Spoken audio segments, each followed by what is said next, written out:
We're live! It's Library of Rona Storytime! Hello and welcome to Storytime. I'm Skern. I'm the co-host who is not playing this game, but I was explicitly requested to do the hosting duties at the beginning. So, hello everybody. This is not designed to be something that a tutorial or anything to that degree. This is just us playing a game we love and wanting to voice act for it. That being said, because of that, our lovely player who's playing this game, Puma, is doing a NoGrind mod. We don't recommend doing this if this is your first time playing Ruina. There are many trigger warnings. In this case, are we doing Chesed today? We're probably doing Hesed today, yeah. Okay, I am going to give some trigger warnings for people who are especially feel strong feelings of nostalgic or loss. That could trigger here. I would give a trigger warning for Xiao, but no, she doesn't deserve one. She's too awesome to get a trigger warning. She's gonna kill everyone. Outside of that, have a good time. We're just going to be doing a lot of things. I believe even Puma's been practicing for this. Hey, Mega, why don't you introduce yourself? Hello, Mega. Yeah. Wow, not even a gachapon this time. I don't know how many gachapuns I've made. I can't keep up with it. There's been too many. It's okay. I'm sure in the future we'll try to force your pink peak back on air at some point. I would love to be my little pink bat again. Puma, how is the invitations going? You gonna introduce yourself? Yeah, hi, I am Puma, the host, the person playing the game. My pronouns are he, him, and I am extremely handsome. Today I'm going to be a very distressed woman and a very distressed man. I mean, yeah. Oh yeah, by the way, gender fluid, he, she for myself. We will be joined by our friend Chapstick, who I'm preemptively introducing. I'm sure that he will do it also, but his pronouns are he, him. And we ship Hesed and Roland. I don't. They do.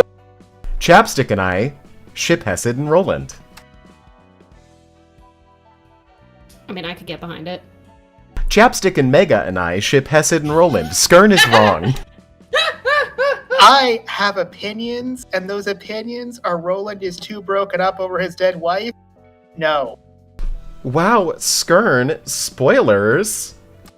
I'm pretty sure we've made that joke many times. Yeah, we have. Also, heavily hinted. It's happened on screen. Oh, yeah, we already did Gabura. Of course We already did Gabura. We already know about Roland's dead wife. Anyway, Mega, Skern, I leave it up to you to entertain our scintillating audience, because I have to beat the shit out of some time ghosts. I want to say that if we're talking about dead wives, that never stopped me from romancing Thane from Mass Effect, so... Okay, but Roland is in the process of grieving. Yes. Thane talked about his wife, it still didn't stop me. There's nothing wrong with still, moving on. That's what Thane was doing.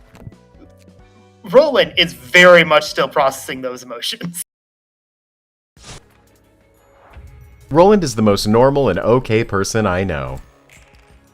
Sure.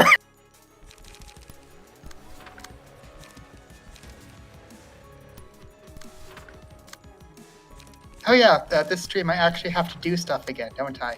Yeah, you do. Is Mega still Hesed? Do I have to do Hesed? Chapstick is Hesed. Okay, but he's not here. Yeah, this is Hokma. Oh, we're doing Hokma. Am I Hokma?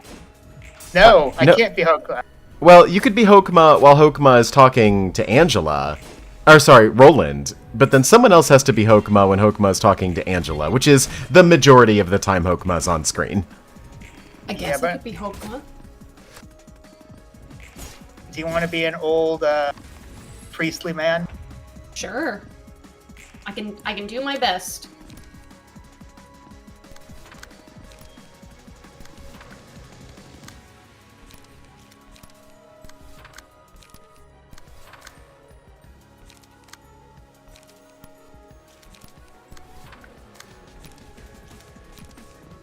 Man, we really did just assign you basically every Sephiroth. I think I've played almost everybody. No, I did not play Yasode. You also didn't play Tiff. I'm Tiff. That's right. So I've played almost every one of them. At least once, yeah. Mm-hmm.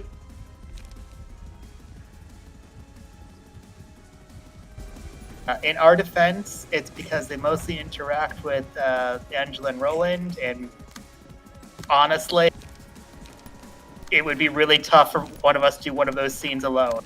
I know because I tried several times.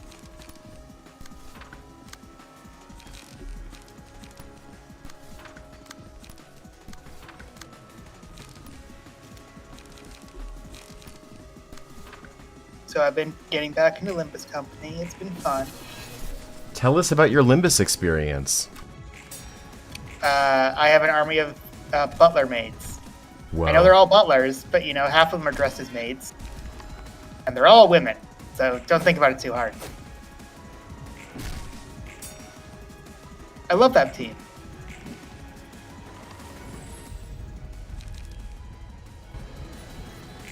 They make people real sad.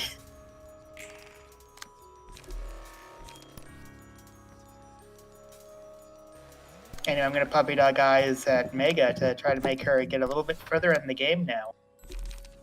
Yes.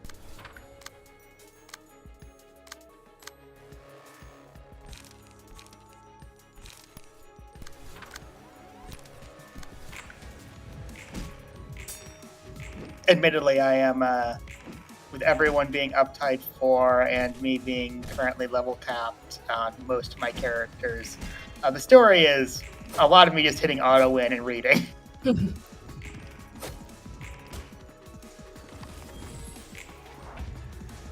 Yeah, I want to do more of the story so that I can keep getting some polls up.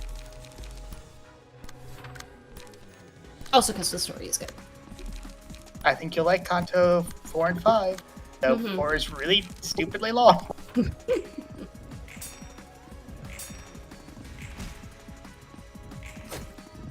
Granted, Kanto 4.5, if we haven't finished Ruina at that point, let's just say there's going to be a moment where I'm just going to not explain a thing. Are we getting up to that point very soon? No, Okay. we have to beat Ruina. It's fine. Oh, okay.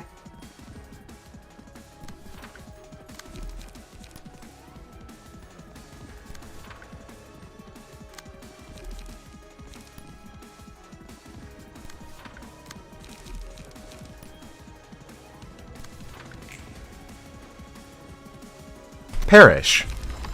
Oh. That seems like unnecessary overkill. There were 4 of them up! Unnecessary overkill. It's not unnecessary if it looks cool. Mega It's also gets not it. unnecessary if it didn't kill them. That's fair.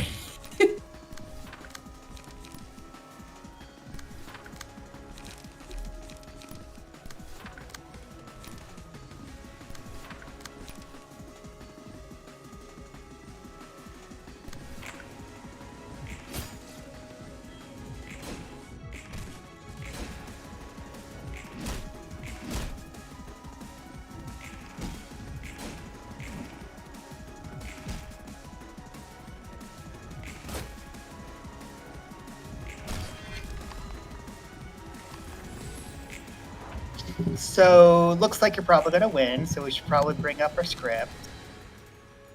Is this the first, or I think it was the second Pokemon one, right? Don't jinx it. Jinxing it.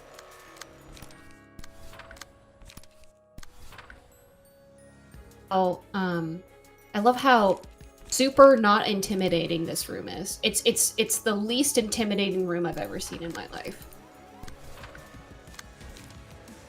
Just very ominous giant green clocks in the background as you're fighting what I assume is the embodiment of time? The embodiment of time. Yeah, this is totally not intimidating. Well, I mean, it's owned by an old man. He's clearly Father Time.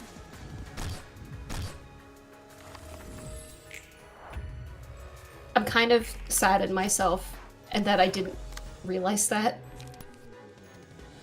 Helping. Listen, I do think I'm pretty good at picking up some things, and then there are just some stuff that just flies over my head because I just like, you know?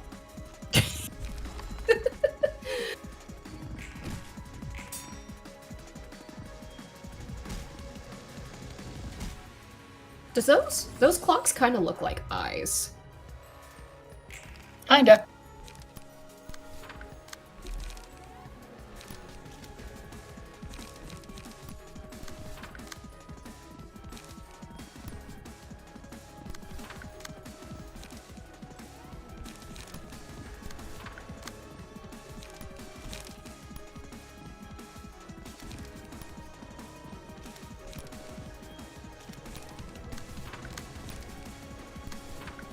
Honestly, it's a good thing you're doing Pokemon, because I looked over episode 3, which is the one we're probably doing. Yeah, Puma, you don't have to do anything. You just have to play the game. Hooray! You're saving yourself for depression. And anger. Righteous Fury. I love Righteous Fury.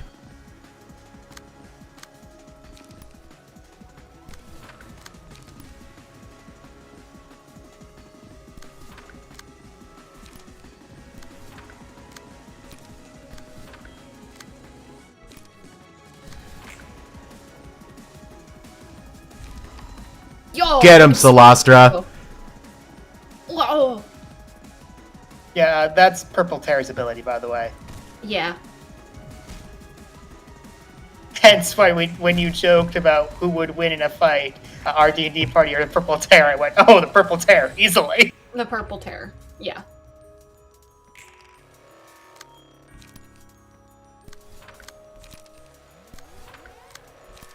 I think Soto could take on some of the Admiralities. Sure. I'll put it this way. Do you think that Soto could take on Gabura?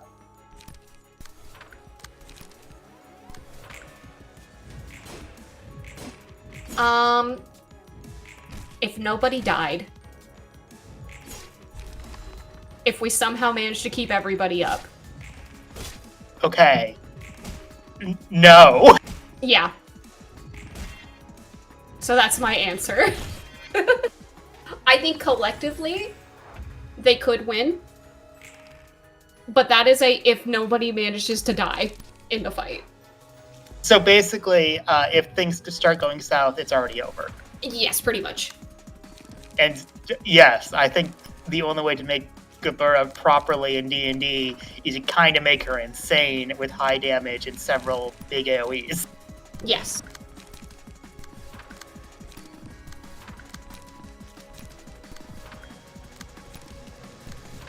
Anyway, with that in mind, if you don't think we could easily beat Gabura, there's no way we'd easily beat the Purple Tear. Mm-hmm.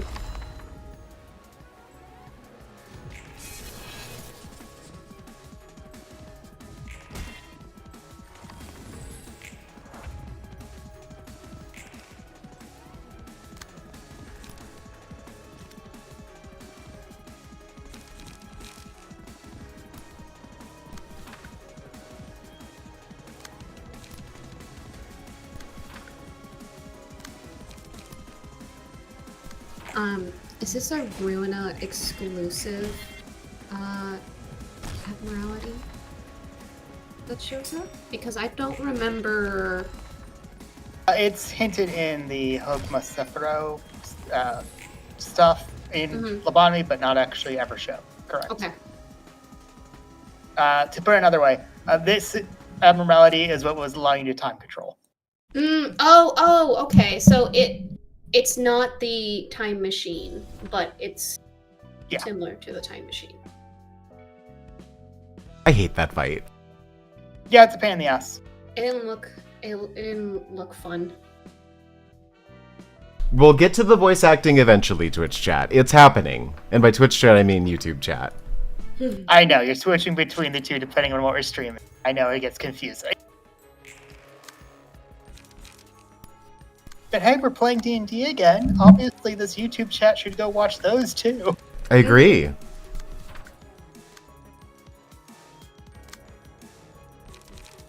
Nothing bad happened yet. Please ignore the almost 2 TPKs in 2 sessions. I think that means that actually the encounters were balanced poorly. I disagree. I think everyone had fun. No, I got to summon a giant lightning dragon, so I feel they're pretty good, pretty balanced. To be fair, that's kind of like my one big thing I got.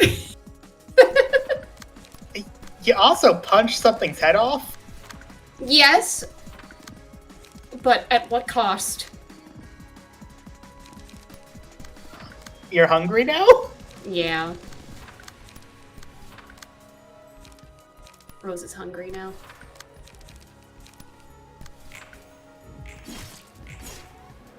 I'm gonna beat up these fuck-ass clocks. I'm gonna really get should- this scene. I believe in you. This is Homestuck all over again. I really should add a thing to Rose's sheet that's just, I'm hungry now, that I click on when you actually hit that limit. Doesn't do anything other than says, Rose is hungry now. I'm hungry.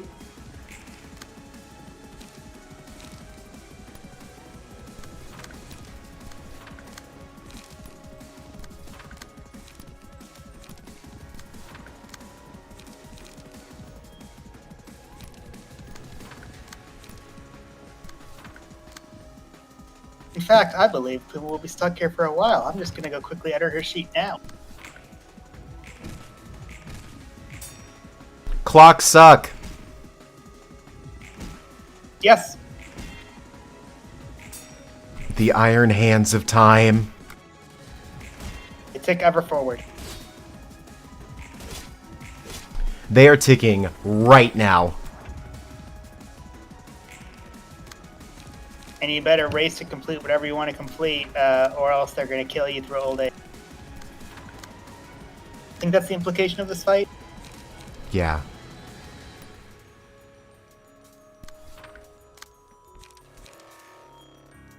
So that's deep.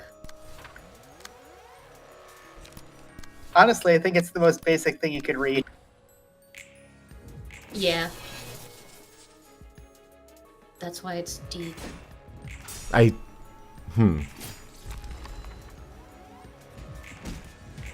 love Permelia and the Rhino armor. It's pretty good. Still find it very funny that she's in this floor.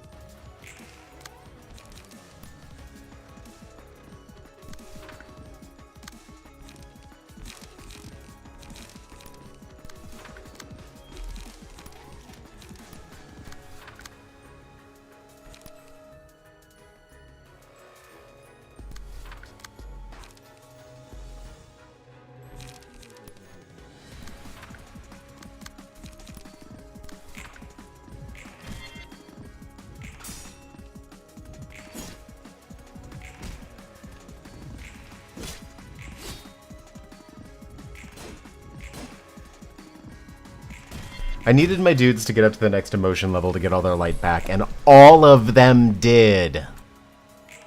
Nice.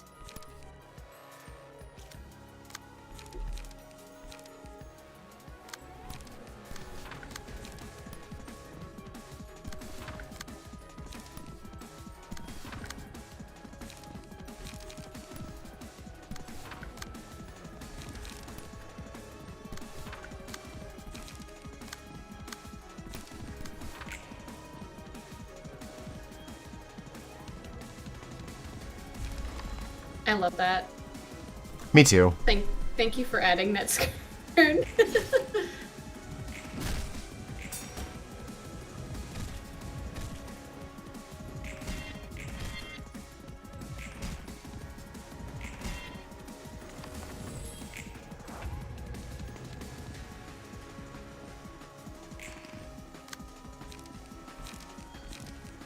I believe in you, Puma. Thanks. You can do it. Also, you're just getting a... Oh, hold on.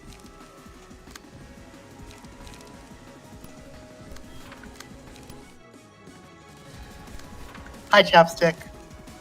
Hi, Chapstick. Oh. Phone. Hello. You haven't missed anything. Puma has just been beating up clocks the entire time. Fucking clocks.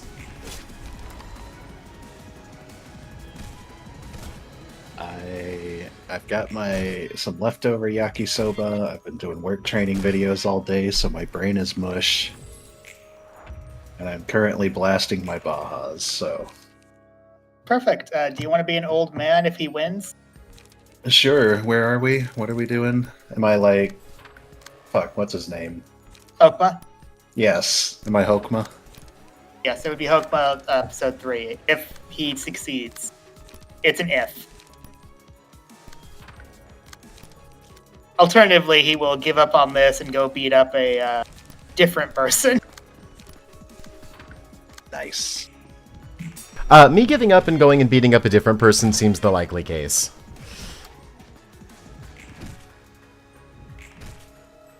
Because while I do have to do this, eventually, I don't have to do it yet. Oh, I'm going to say that person who you have to go beat up has great cards for this. Sure does. Wish I had him.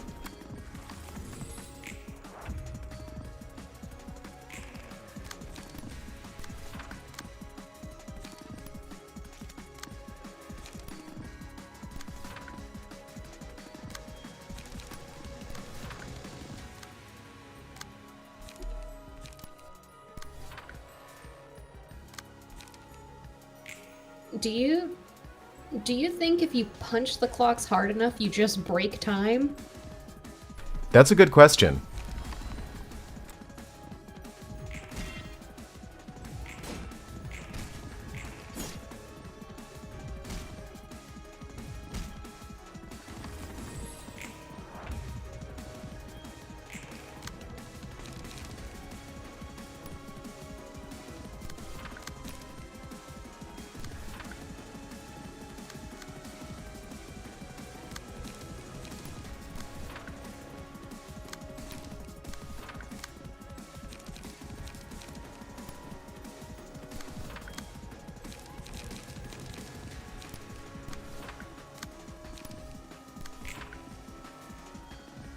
We're trying.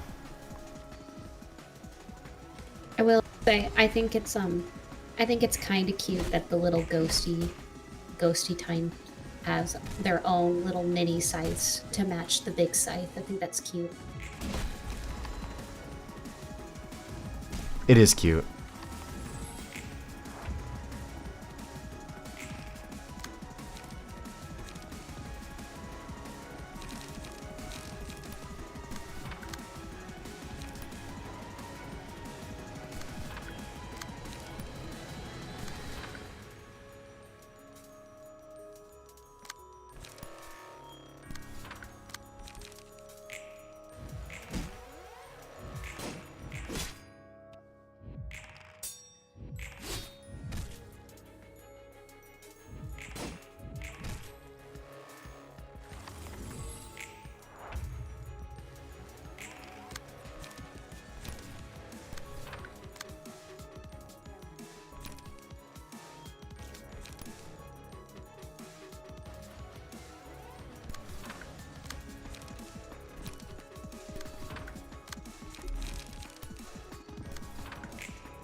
Please. I believe.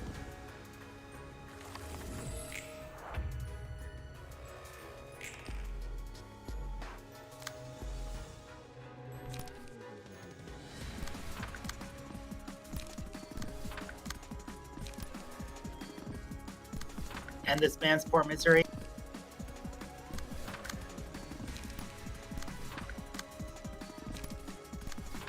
Please release me from my mortal coil. No, we don't want that. We don't want that at all. We want to not be released from our mortal coil. That's the problem.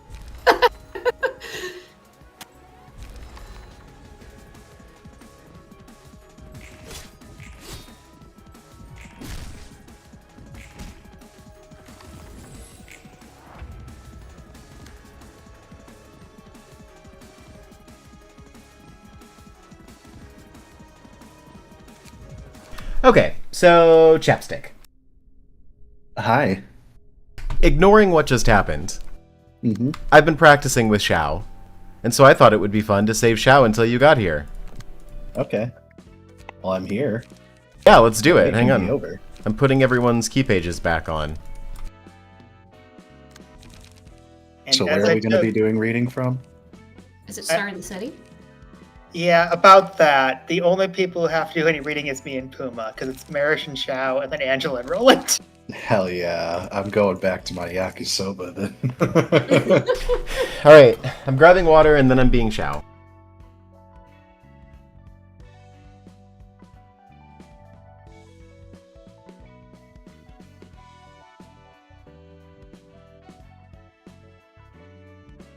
Sker and Mega, have either of you seen K-pop Demon Hunters?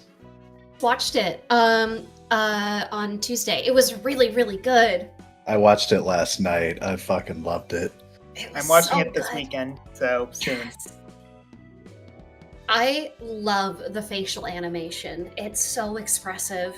I love the animation in general. They took the fact that they are animated and used that to their advantage. Mm-hmm. The songs are very fun too. It was a great movie. Thumbs up all around. I'm back. Hello. And I'm disappointed.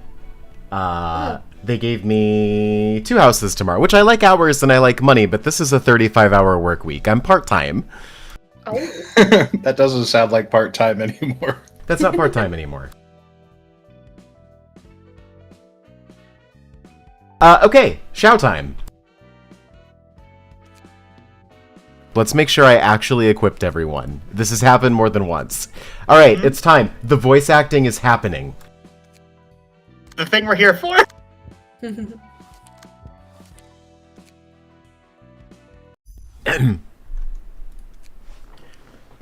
Fine! I don't need to hear another word from you. If you're so fearful of death, leave me and escape by yourself! I wouldn't have brought you with me if I was such a coward of fearing for my life. There has to be some reason you've done this, then. If your reasoning is unsatisfactory, know that there will be consequences to your actions. Director, your battle will be nothing more than a messy scrape if you try to keep up in your current state, ma'am. You have to have you have to have realized it yourself. Out of my way! Step aside. I am as composed as can be. You can't even best your own subordinate right now, Director. There's nothing there is nothing composed about charging blindly into the fray and brandishing your sword like a madwoman. They're foes that we must destroy anyway. In fact, I would argue that it's better this way, as I can firmly grasp my blade with an undaunted heart, unshaken by fear. Even if they were opponents that warrant such a fight, wielding your blade while you've lost yourself will only yield pointless and juvenile revenge. They say anger is needed in order to face the enemy, but an excess of that emotion will ultimately hurt yourself. Fury shouldn't be the only motivation to Mr. Oneself. I thought you knew that well, Director. You're the only one who taught me that I'll spill my own blood if I can't see where the edge of my sword is pointed. After all, I have no resolve to show to those who have taken what is mine. They had the nerve to make an offer where we must put our lives on the line to earn it back. Such absurdity. Now tell me why I should treat them with any courtesy. Even then, that's not how Lowell would have reacted. So please, Shao, gather your senses. Miris, I am aware. I know that the library didn't snatch Lowell in Section 2 away from us. I am well aware that they took a fair offer and made a bet, and paid the rightful price for losing it. But what can I do when I simply cannot bring myself to accept that? Was it truly done of their own volition? Can anyone say with utmost certainty that no coercion was involved in their decision? Whenever my mind was plagued with such thoughts, I couldn't make rational judgments. Is it because Chun and the other fixers are dead? Is that why you're acting like this? You would be right. At first, I thought I only had to care about my own safety, as long as I could get my hands on Lowell's book. I decided that I wouldn't care about my surroundings, even if that meant I would have no one to rely on once everything was over. But as I saw my colleagues die out one by one, my mind began to waver. Am I truly going down the righteous path? Is it truly right as a human being to think of myself and only myself? When the many of those who trusted and followed me have perished, should I overlook their deaths and keep moving forward? If my selfishness is causing harm to others, shouldn't I stop it before it's too late? Shouldn't I save those who still have a chance? If I had to make a choice, who should be putting up with the hardship? Is it you or I? Miris, answer me. I'm no longer certain what I should put first. I'm not the one to give you an answer for that. How should I know better than you about yourself? You know I'm not any wiser than you. Here's what I can say, Shao. None of the fixers who followed you here were forced by anyone to do so. And I'm no different. There can't be any compulsion about trusting you and willingly following your lead. Now can there? Call it heartless. But as with everyone else, if it was your power that we were after, we would have left you once your authority faded. You've stepped down from Lewis Section 1. You're not in position to pressure us anymore. And we aren't obligated by any duty to obey you. What you're saying is that I can stick to my belief and move on, the same way you kept believing in me and acted for me. Like a cup of tea that maintains its good scent after half is gone and a quarter of a day has passed. Shao? Don't you hear a sound? A warm and charming voice, almost as if it were out of this world. What are you talking about? I don't hear anything other than our own voices. What? You're wrong. No. Maybe there is truth to what you said. Are you calling me selfish? No. I don't think so. A human cannot live alone. No man is an island entire of itself. They need someone else. Yes. Someone who I will keep alive. Someone who will become the reason for me to keep living, no matter what. Someone can be alive because I am there with them. As that person can live thanks to me, I myself should not expire. A way to protect you all and myself at the same time. I shouldn't die. By cherishing myself, I am cherishing the people around me. Therefore, what you're saying isn't right. I won't be deceived by your temptation. Yes, I suppose this is what you meant when you said a selfish mind shouldn't be viewed negatively.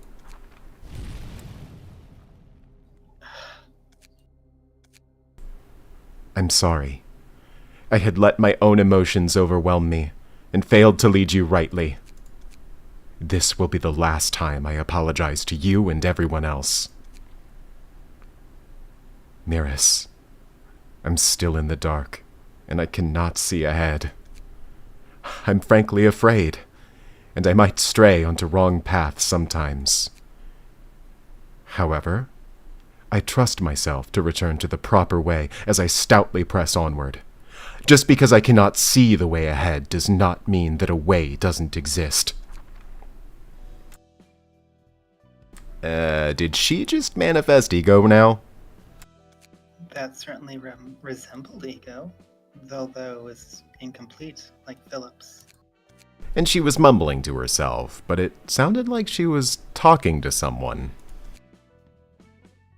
The voice we couldn't hear, but Xiao could. Kinda like abnormalities. What do you mean by that? I can hear some sort of voices whenever I borrow strength from the abnormalities here. The other librarians can't hear what I hear. The voice is only audible to one person. Sometimes a voice filled with rage rings through my head. And other times I hear a sorrowful wail. And my mind gets sorta shaken by those voices somehow. Listening to it sometimes make me feel something is boiling up inside of me, or cooling my head down all of a sudden. I think the voice Xiao heard was different from the ones you and Kabura hear. In what way? The voices you hear will only say whatever they want to say, one-sidedly. I'm sure there's exceptions, but most will probably behave that way. On the other hand, Xiao was talking with the voice. She was in a conversation with the whispers that seemed to want something to happen to her. I'm not so sure. We don't have solid evidence to prove that the voice was different just yet. Anyhow, we've got a receiver before anything. The problem is how we're gonna deal with that figurative beast of a person. So Xiao's mad. Xiao, fight! Xiao, fight! Very mad.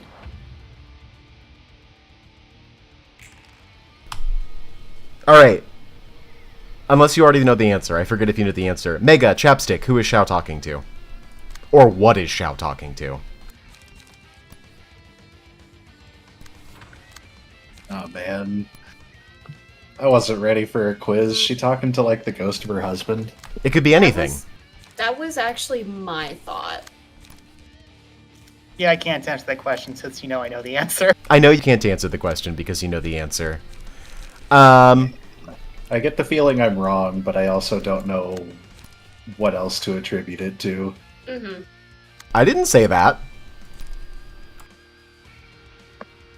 No one said that. I'm just saying my feelings. I feel like I'm wrong, but I have no proof one way or the other. But it's the only answer I got, so I guess I'm playing my hand. May I give a small guiding hint? Sure. Both Yan and Philip also talked to someone before they transformed. In a very similar way.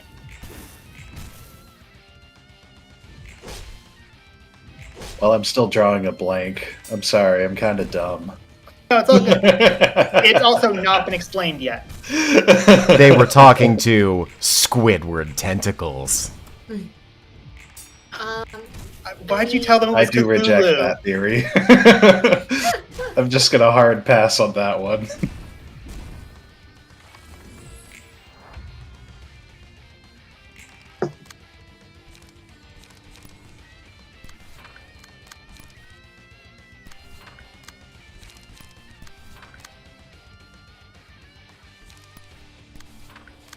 Anyway, I hope your voice is warmed up for what happens very soon, Puma.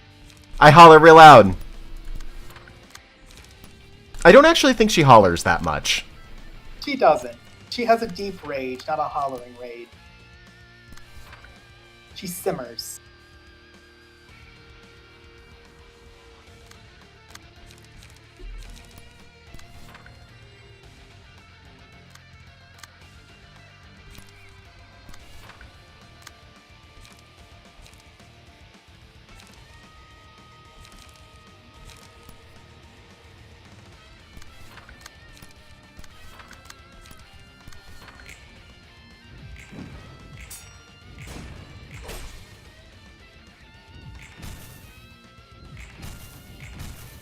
Gabura, please.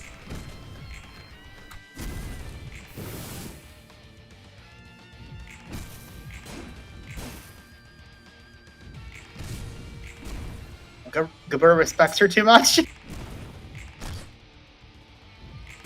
Gotta get those negative emotion coins somehow. Yeah, and honestly, Gabur's negative emotion abnormality egos are really good. Yeah, I need them.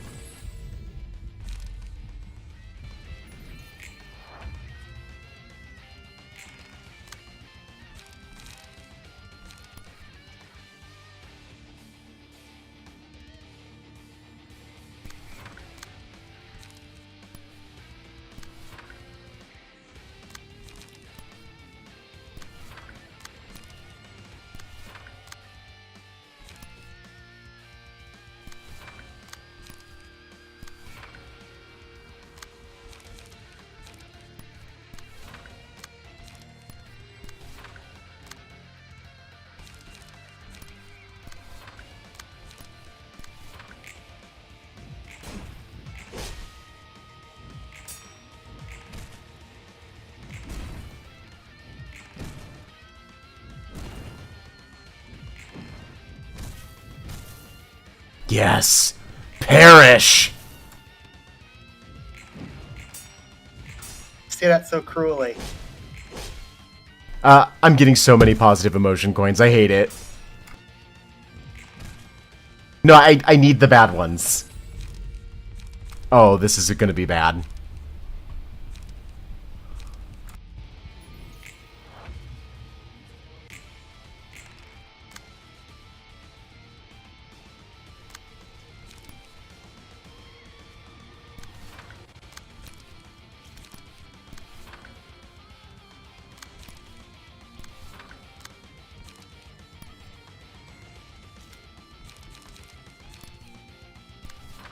It's okay. This is all just part of your plan to slow roll this and make Shao feel better.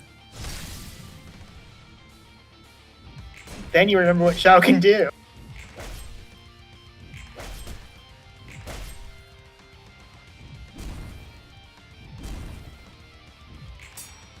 Honestly, if everyone dies, I don't need Mountain of Corpses. It's true. Checkmate! What's up, Chapstick? What's the difference between positive and negative emotion coins? It's been a very long time since I've, like, really looked in the mechanics of this game. Those are those colored pips under their health bars, right? That's right. They affect what sort of abnormality pages you get. Gotcha.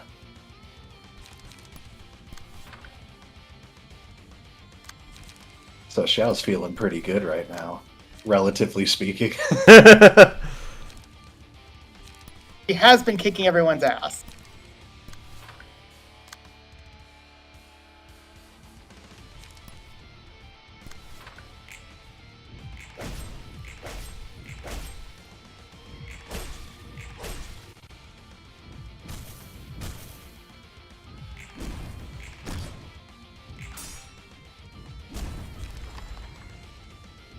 Kaburra's just setting up for a real duel in a moment, isn't she?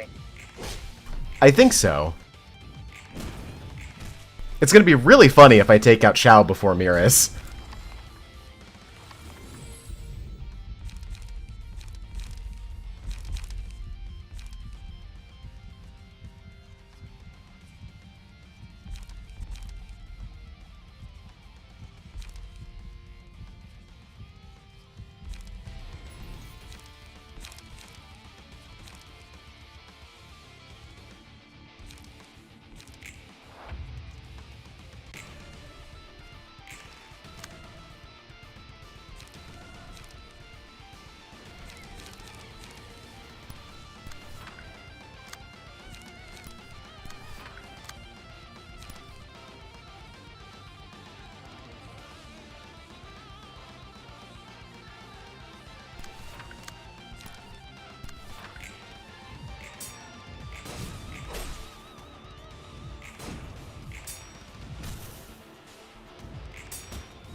This is my worst run that I've had.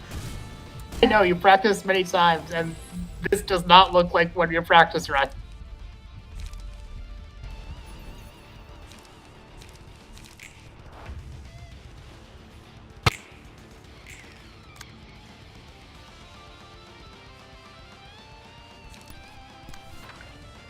Kaburra's over there just aura farming on her own.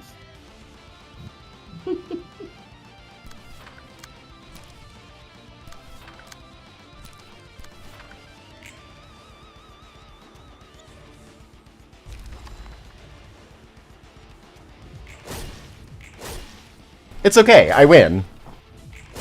Yeah, clearly. We've defeated Xiao. That was pretty close, but, Anyway, got your script open?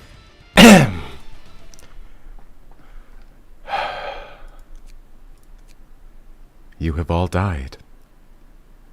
No one remains by my side. In here, you fought with me till the end, and perished. I feel lonely as a dragon soaring in the air, my heart heavy with regret. I only see darkness. I can't see a step ahead. Where must I go? Where does the courage to put one's foot forward come from? What did you believe in so firmly until your last moments? Was it the hope that we will emerge victorious? A strong leader? Or the goal of earning the books? I sadly won't be able to hear your answers now. However, as the breath of life momentarily rests inside us before it scatters to return to its source, I will meet you again one day, and I may ask you my question then. You again. You're one persistent conversationalist, are you not? I won't collapse or succumb to fear out of the despair I brought onto myself. There's nothing that a human, that I cannot overcome. I believe that I will reach the ideal consequence if I remain steadfast and proceed with perseverance. I sincerely and genuinely believe this. No. There's no need to be disheartened in the face of such a thing. Without despair, hope wouldn't be needed either. Fear is born for there is hope, but bravery is born because there is fear. Without all these, there is no life. And what is life without a reason to live? So why would I not bask in the sensation of vitality? I will still fight for my own sake. Not to disregard the colleagues who gave their lives for me. No. Rather, I would be disregarding their sacrifice if I gave up here because of what happened to them. I don't see myself ever agreeing with your words. A lone tree cannot form a forest on its own, you say. An interesting tale.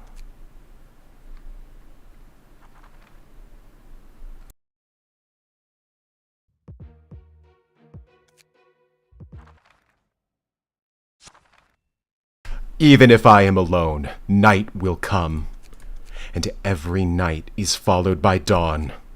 A mere star that will fade cannot hope to best the light of the rising sun. Be prepared, for today a star of the city shall be gone.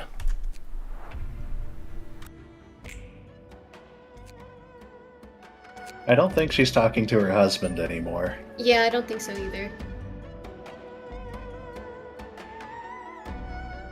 Bina.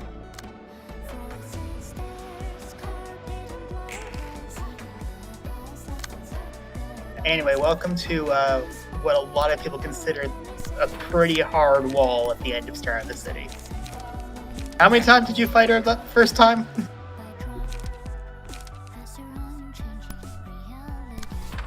I know it was far in the double digits. I'll just put down a yes.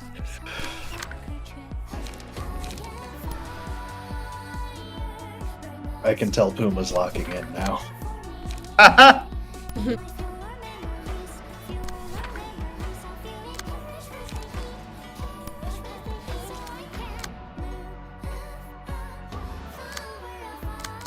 This is where Puma learned a very important trick to people who wanted to not have to grind anymore without using any mobs, which is if you quit before you lose, you don't lose any books.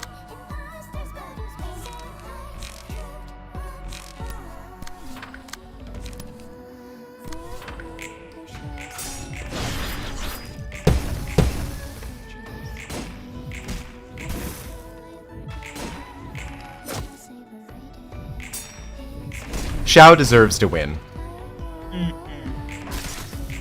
She does look really fucking cool. She does.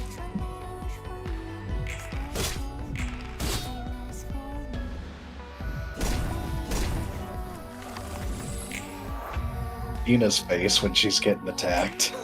She's like,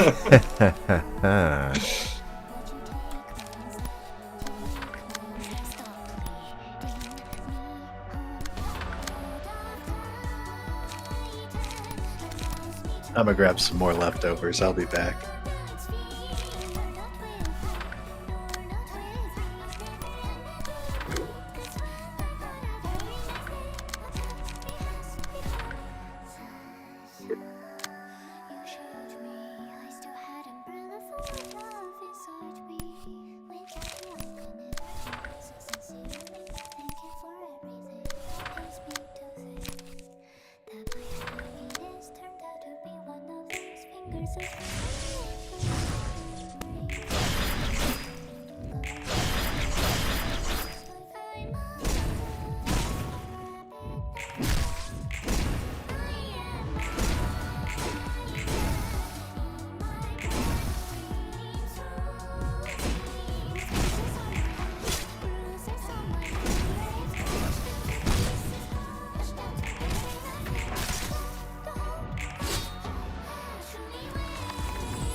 I'm gonna be right back.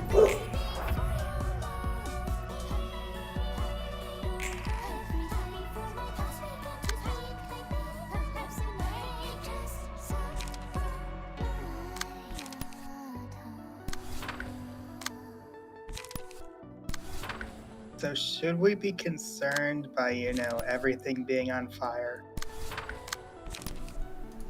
yes.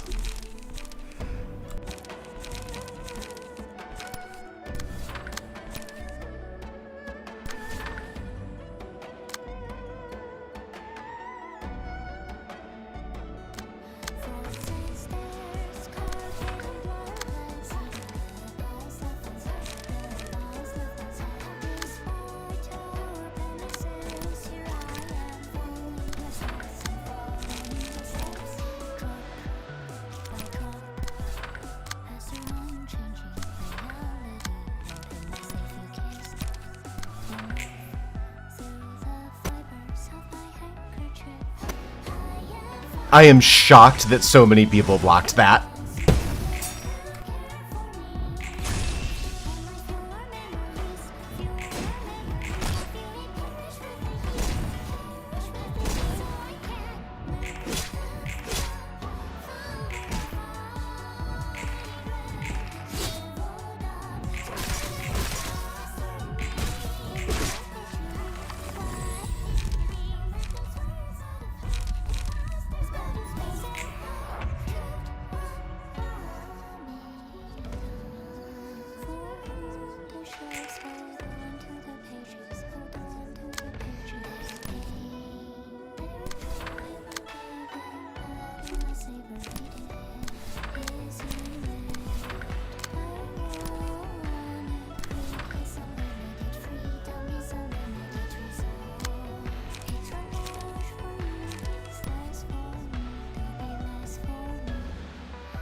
Get ferried, nerd. Don't call Xiao a nerd. She's the biggest jock. Get ferried, jock. So B is definitely the bigger nerd here. Yeah, she is.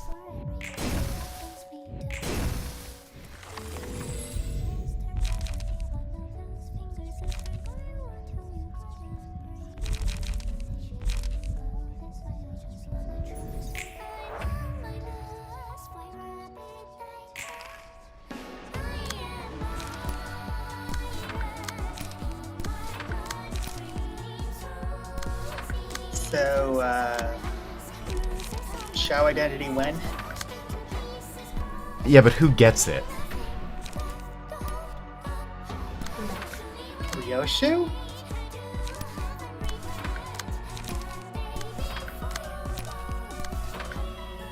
Actually, weirdest answer. Sinclair. Yeah, but Sinclair is Philip. Yeah, you're right.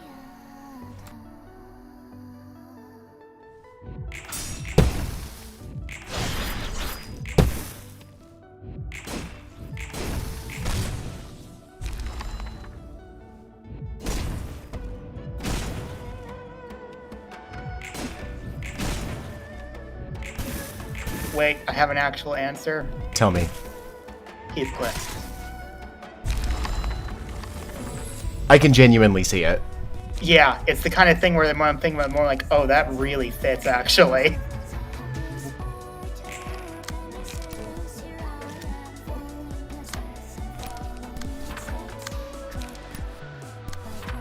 I'm Well, back. that's it for this floor.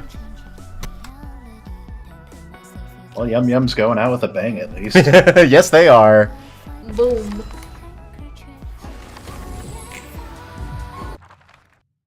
They knew they had to do as much damage as possible. A duel between ego wielders. Yeah, but now we don't get to hear Iron Lotus. You do for a little bit. Name of the song for anyone curious.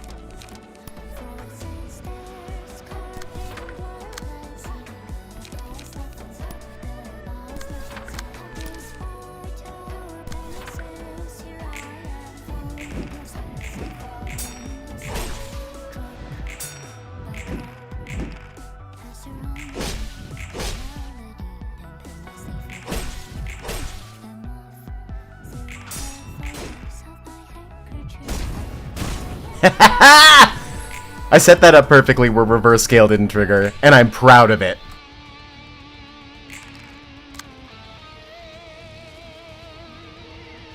Interrupts your song.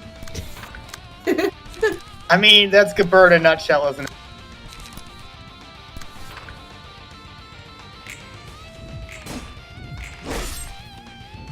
You know I'm what? sorry. Fuck your song. You think you're the boss here? Unirons your Lotus.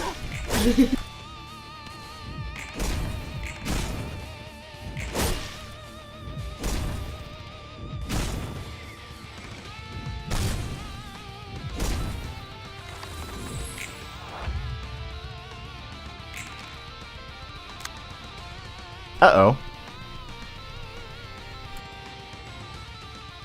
Gabura might be running out of juice. She would never. She looks pretty fucked, to be honest.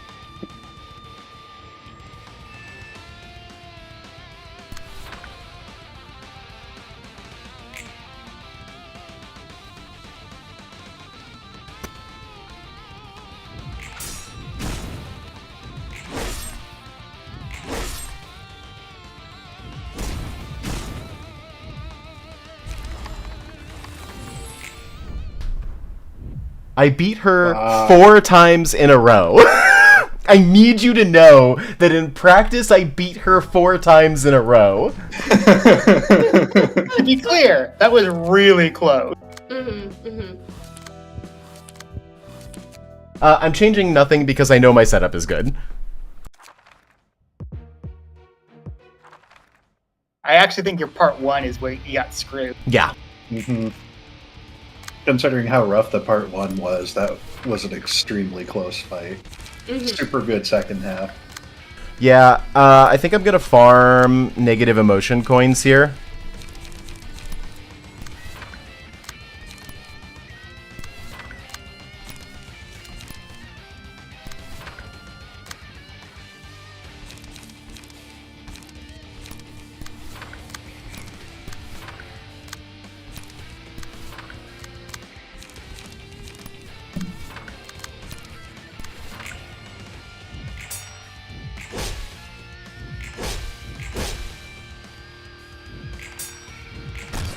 I said, I think I'm going to farm negative emotion coins here.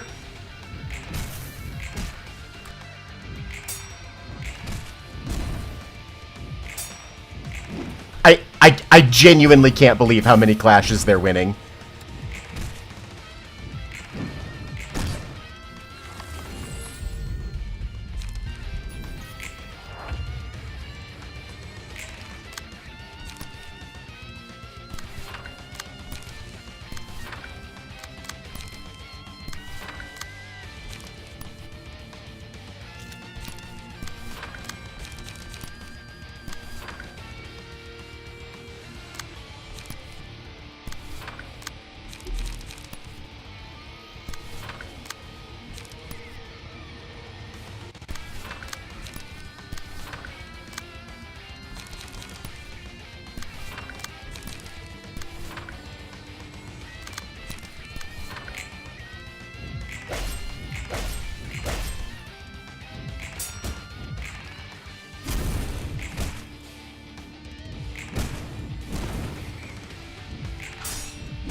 This is upsetting.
Yeah.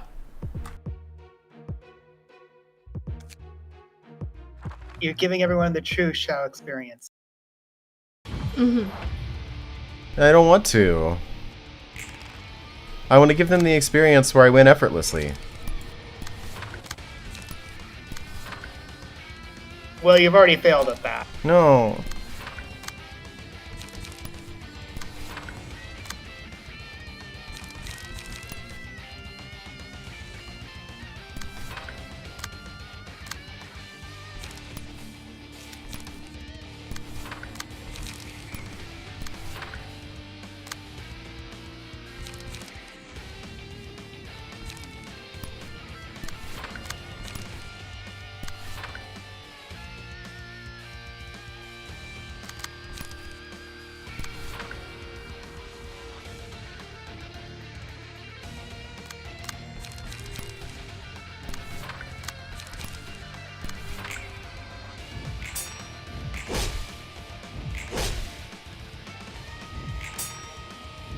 Yes. Feed me negative emotion coins. Become upset, librarians. Yes! Finally, your plan is working.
Yes! Yes!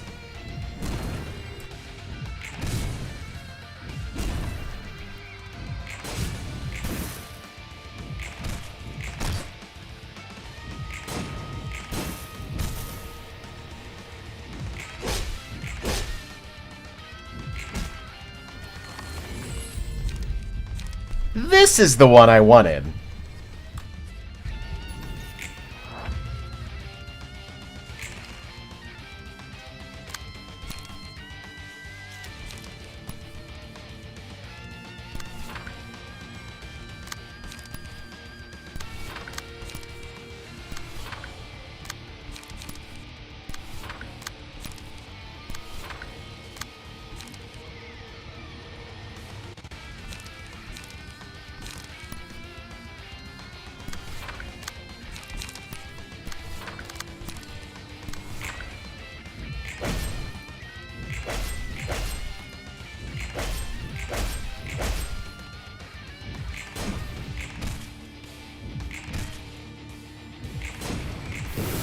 Wow, okay.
Can't hit me. Not allowed.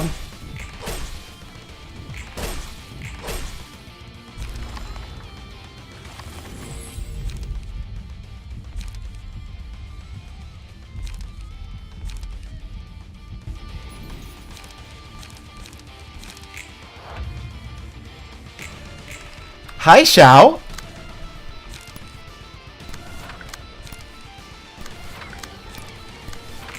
Die.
Shell monologues.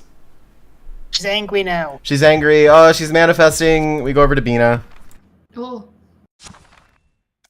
You know, even if she's alone, she has each other. Mm-hmm. I mean, Yum Yum's got power armor. That's pretty cool. That is pretty cool. Anyway, I think at least in minimum currently one timeline, Star of the City did disappear after this. Everything is fine.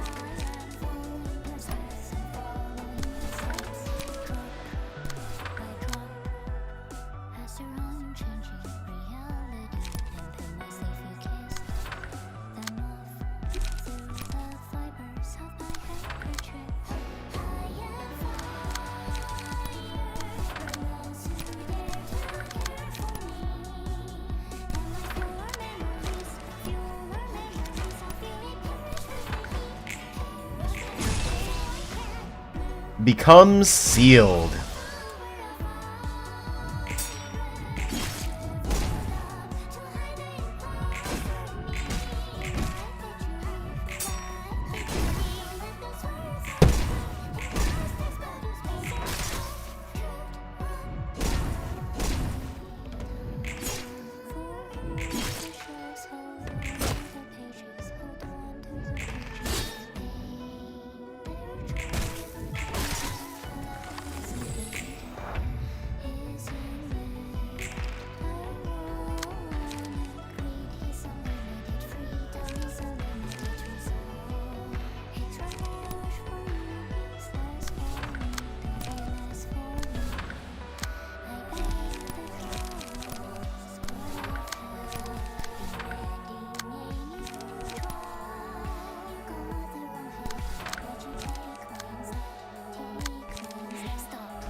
Be back.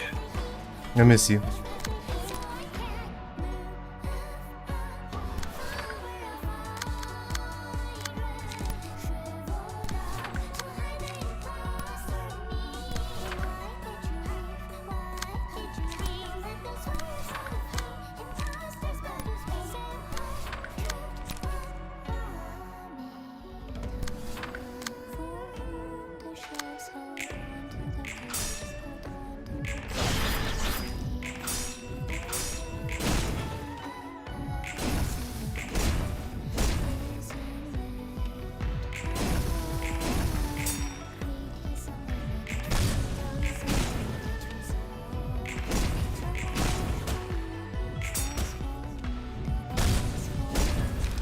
Oof.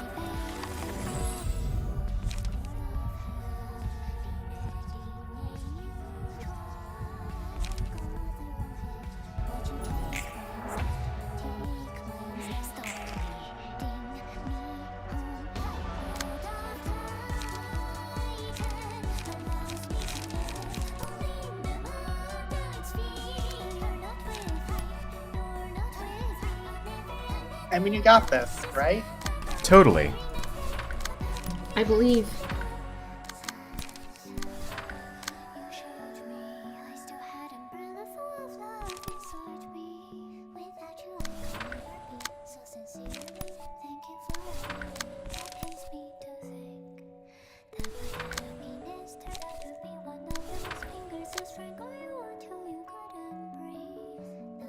I'm back.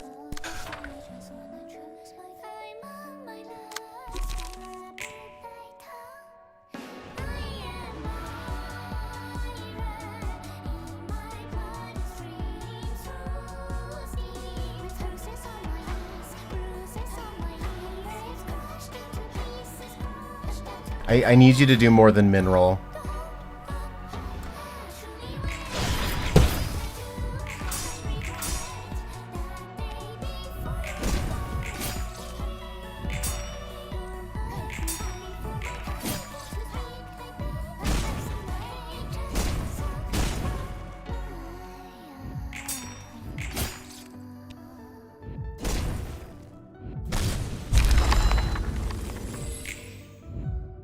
Now let's see if Kabura can clutch it out.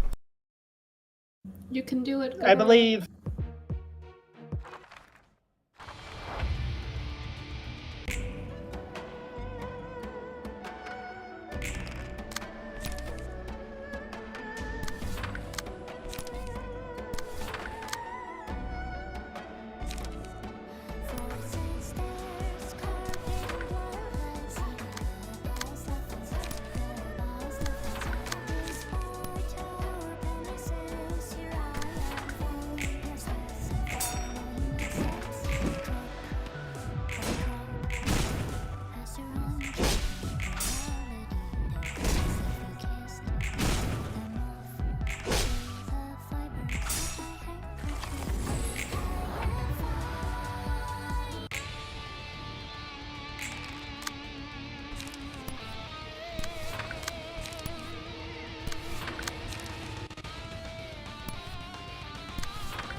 We get the song back.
Easy, nothing to it. What a loser, boss. Good job, Gabura. Ego battle. Ooh, hell yeah. I Nice lost job. ego and still won. Fuck.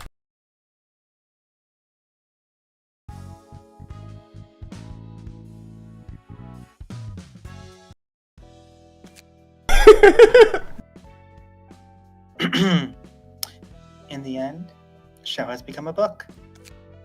She didn't break down like the other kid with the power did, at least. I was actually amazed by how unswerving her determination could be. Lost deep in thought again? What is it this time? I've been thinking about the distinctions between ego and the distortion after watching Philip and Shao. The two were similar, yet different. They clearly had some things in common, but the contrast was apparent as well. Really? Tell me your thoughts then. I think there is something that can restrain one from reaching the point of the distortion. They both had highly unstable emotions, enough to touch the threshold of manifesting ego or distortion. And these emotions had a similar nature. Egoism. As in, the mindset of only caring about your own interest? That's it. The two interpreted that same selfishness in disparate ways, however. Because the selfish mind had the potential to change the self, the two were able to take on a form resembling ego, albeit incompletely. Philip's mindset was flawed, even in his awakening. However, he still had distrust in the back of his mind. I think Shao had the same problem, too. She didn't look like she had full conviction at the start. It took some time for her to make up her mind. That's where the two differ, as far as I can see. It had something to do with the voices only they could hear, I believe. The voices, huh? Indeed. Philip's mind was in such a vulnerable state, even Oswald's word could crack him.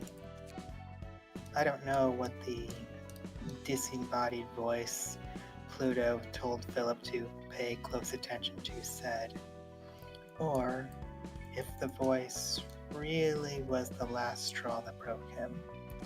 But I could speculate a little based on what we saw of Shao. She didn't give in to the voice whispering to her. Instead, her will solidified further. And she managed to fully manifest her own ego. Right, she was able to resist the voice's snare. I wonder why she could.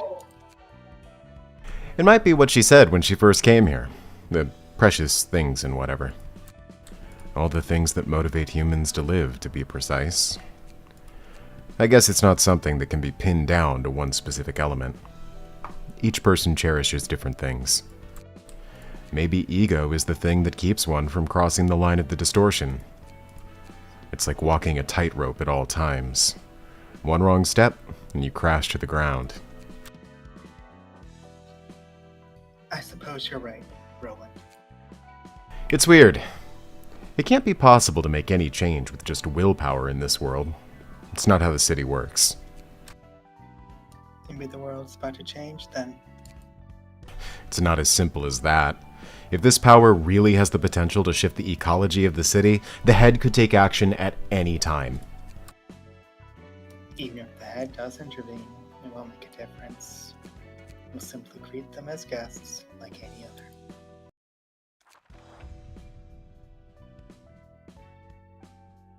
We're out of Star of the City and into Imperitas Civitatis.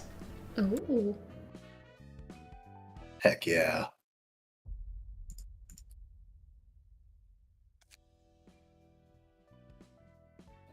You know what, Roland? I've been feeling ecstatic these days. The memories are fading. You mean the harsh memories of working in that awful corporation? Yes, those cruel times. Things I didn't want to see are becoming faint. The things I didn't want to remember are melting away. When I close my eyes, the memories of what the moments that come to remembrance are of 3 or 4 days ago, not 1 million years in the past. They are the times of my own, claimed through my own choice. And the flow of time is faster than ever for me. I'm no longer shackled by the fetter of perceiving the hours 100 times slower than humans do. I feel happier with each new day, you know? I've never seen you looking so happy before. What do you think of the city and its people that are breaking down because of the distortion, though? That I can't quite receive with a smile. Still, the despicable man who had locked me up for 1 million years would fall to despair if he saw what's happening now. Yes, he'll endlessly despair. His idiotic and flawed plan caused more people to wallow in agony. He's gonna pay his price in full soon enough. And about this revenge you're trying to get. Are you going to bring down the whole city at the end of it? Bring down? No, I told you my aim before. I will become free, along with the librarians. On top of that, the abnormalities that are wandering inside this library, lacking a physical form, will be able to leave. Garning strength by devouring powerful individuals, the abnormalities would roam the city as they liked. That's what my plan is. I'm setting them free to do whatever they want. And they'll leave a mark deeper than any distortion could on the city. The one absolute and perfect book shall be the guide to teach me how to do it all. You've got the same ideas as the blue sicko out there, huh? Well, I hit the button before I was done reading the line. So, the two of you would make wonderful partners in crime. You're wrong. There's a world of difference. I have no interest in the beauty that distortions or abnormalities can arouse. I simply want them to live as they wish, whether they're beautiful or unsightly. Besides, even if the blue reverberations' intentions were similar to mine, I would never give away my precious possession to a man like that. So you just want to feel the joy of vengeance, whatever the consequences of your actions might be. That's what I must do. I was forced to witness countless deaths while reciting a script like a promptress. Such things are all I could watch and learn. I have to do what I can do well. It's the only thing I know how to do. I have to feel joy as I witness the fall of the plan devised by the man I love yet hate. Even though it's not enjoyable to see the city and its people suffer because of me, I still have to feel happy. I'm obliged to. It's what I've been waiting for until now.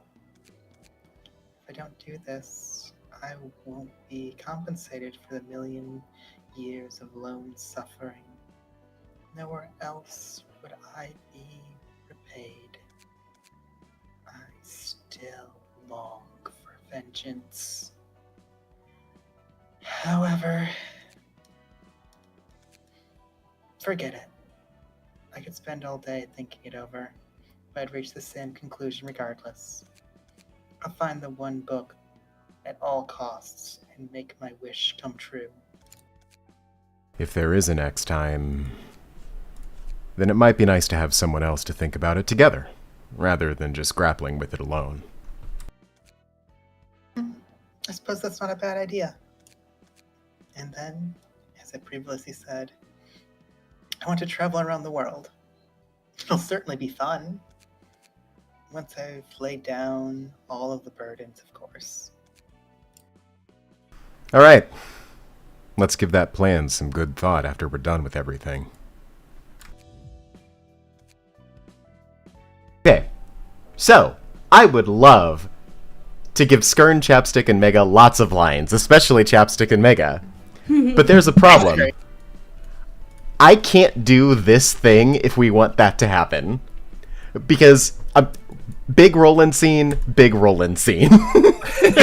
Huge Roland scene. In You're fact, correct. Hey, In fact, I'm here for the ride. what's coming up on these floors are also big Roland scenes, but they involve lots of other people. So if it's okay with you guys, I'd like to power through the realizations.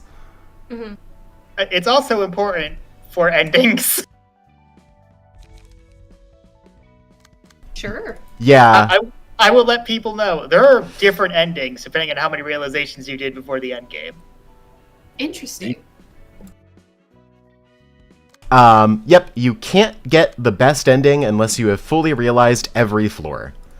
So with that in mind, I'm going to set up to realize Hesed. Alrighty, which Hesed number are we on? There won't be any dialogue at first. I have to win the fight first, but after I win the fight, Well, I'll get it ready in the meantime. I think it's You know what? Hesed I can 4. probably suss it out.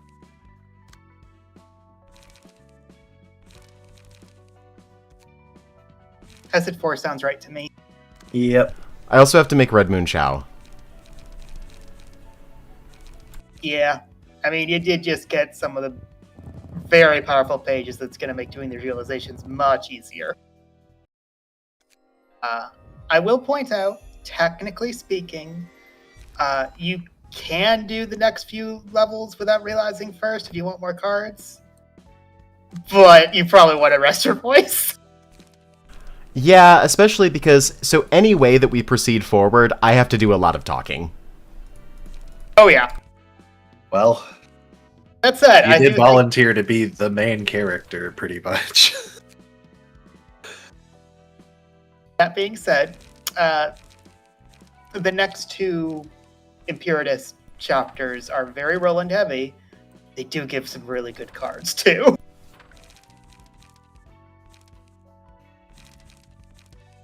So if you get stuck, you can always switch to that.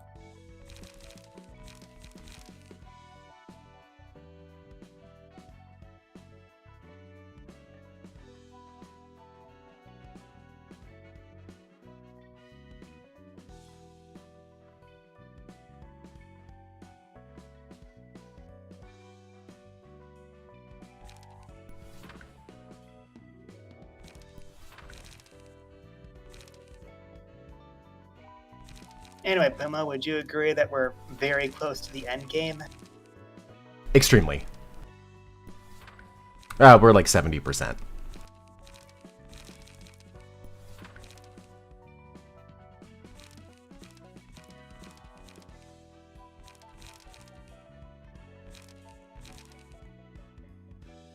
I would say we enter like the end game in 3 battles. 3 invitation battles, to be clear.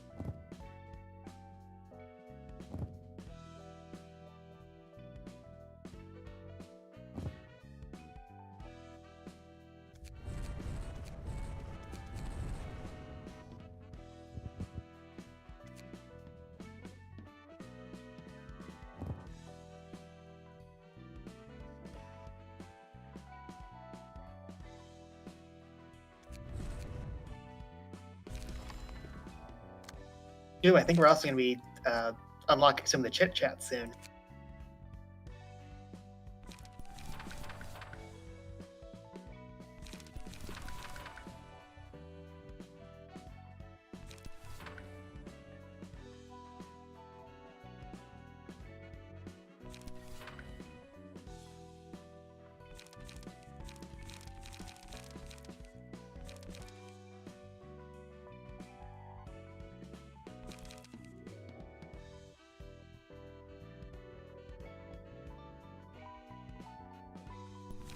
Okay.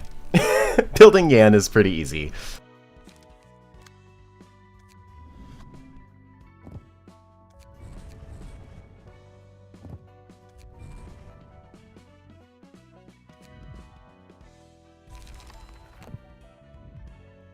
I haven't done the road home? Nope. Oh my gosh, I'm gonna slaughter this. Kitty.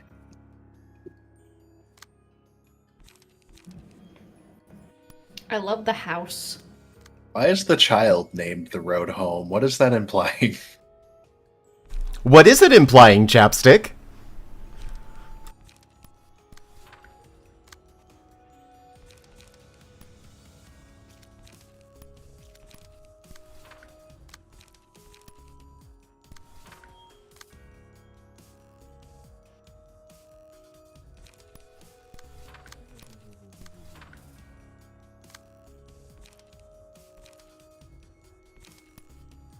I will also say this out loud because I double checked.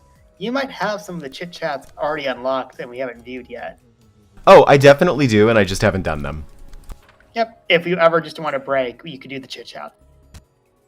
They're fun, and we should absolutely do them.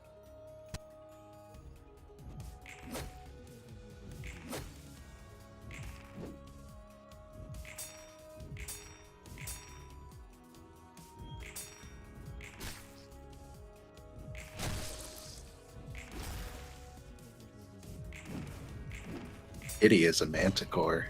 Mm-hmm. You don't see them that often. Oh, I was thinking of this a while ago, but I forgot about it. Skern, if I gave Red Moon abnormality ego, he's getting scaredy cat. Yeah, that makes sense.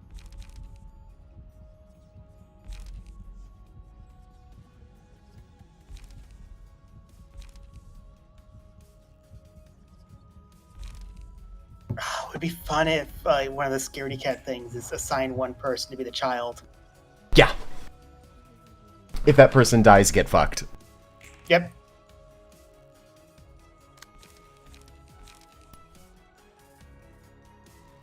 Oh, right. I'm supposed to tutorialize. This is a puzzle fight. I'm done tutorializing.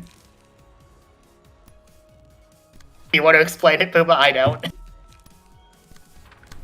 Dorothy wants to go home, but she can't go home right now, because if she goes home, we instantly lose. Why do we instantly lose if Dorothy goes home? What could possibly be waiting for her there that would be so traumatic that if she were to glimpse it, we would immediately die?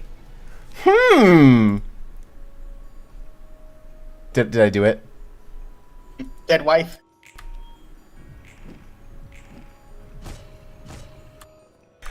So we have to clash with the child in order to prevent her from going home, because if she goes home, we lose.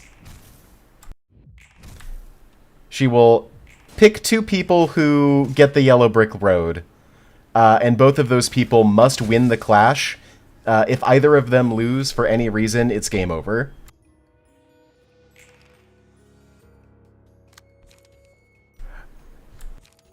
And then simultaneously you have to be fighting the lion. Yeah.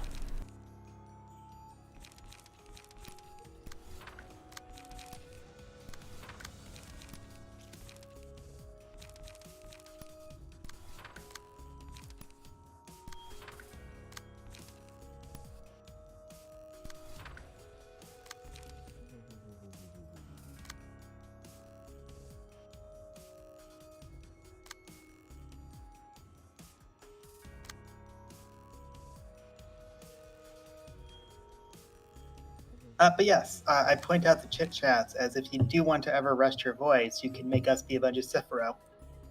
That's true.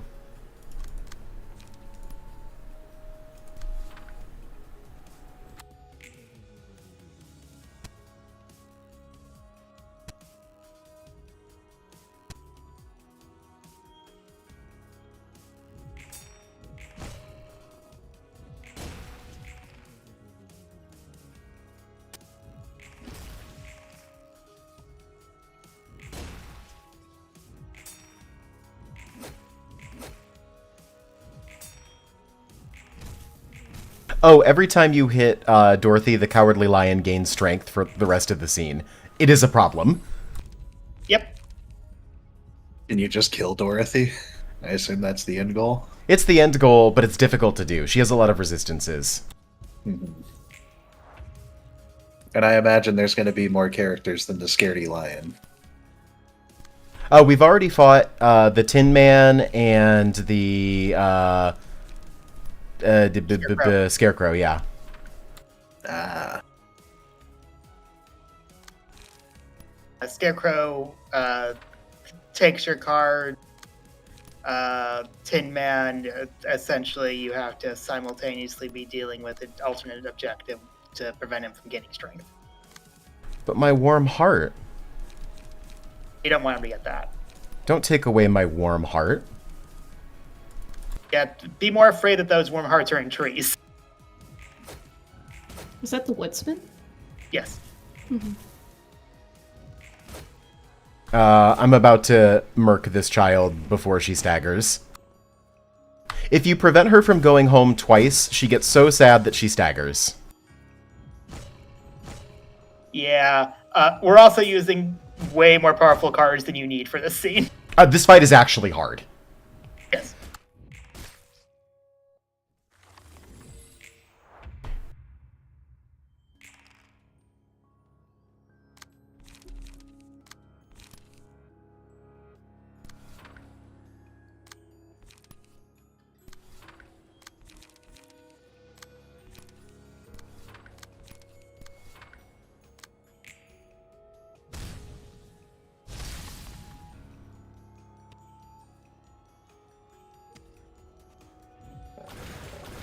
Scaredy Cat is not dead.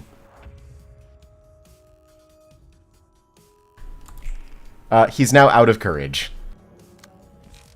He's so tiny.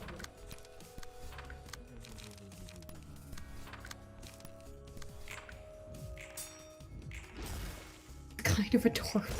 Alright, I think we might be on Hesed 3. It might be 4, I don't know. I just pulled both of them up. Whatever it starts off with, we'll figure it out.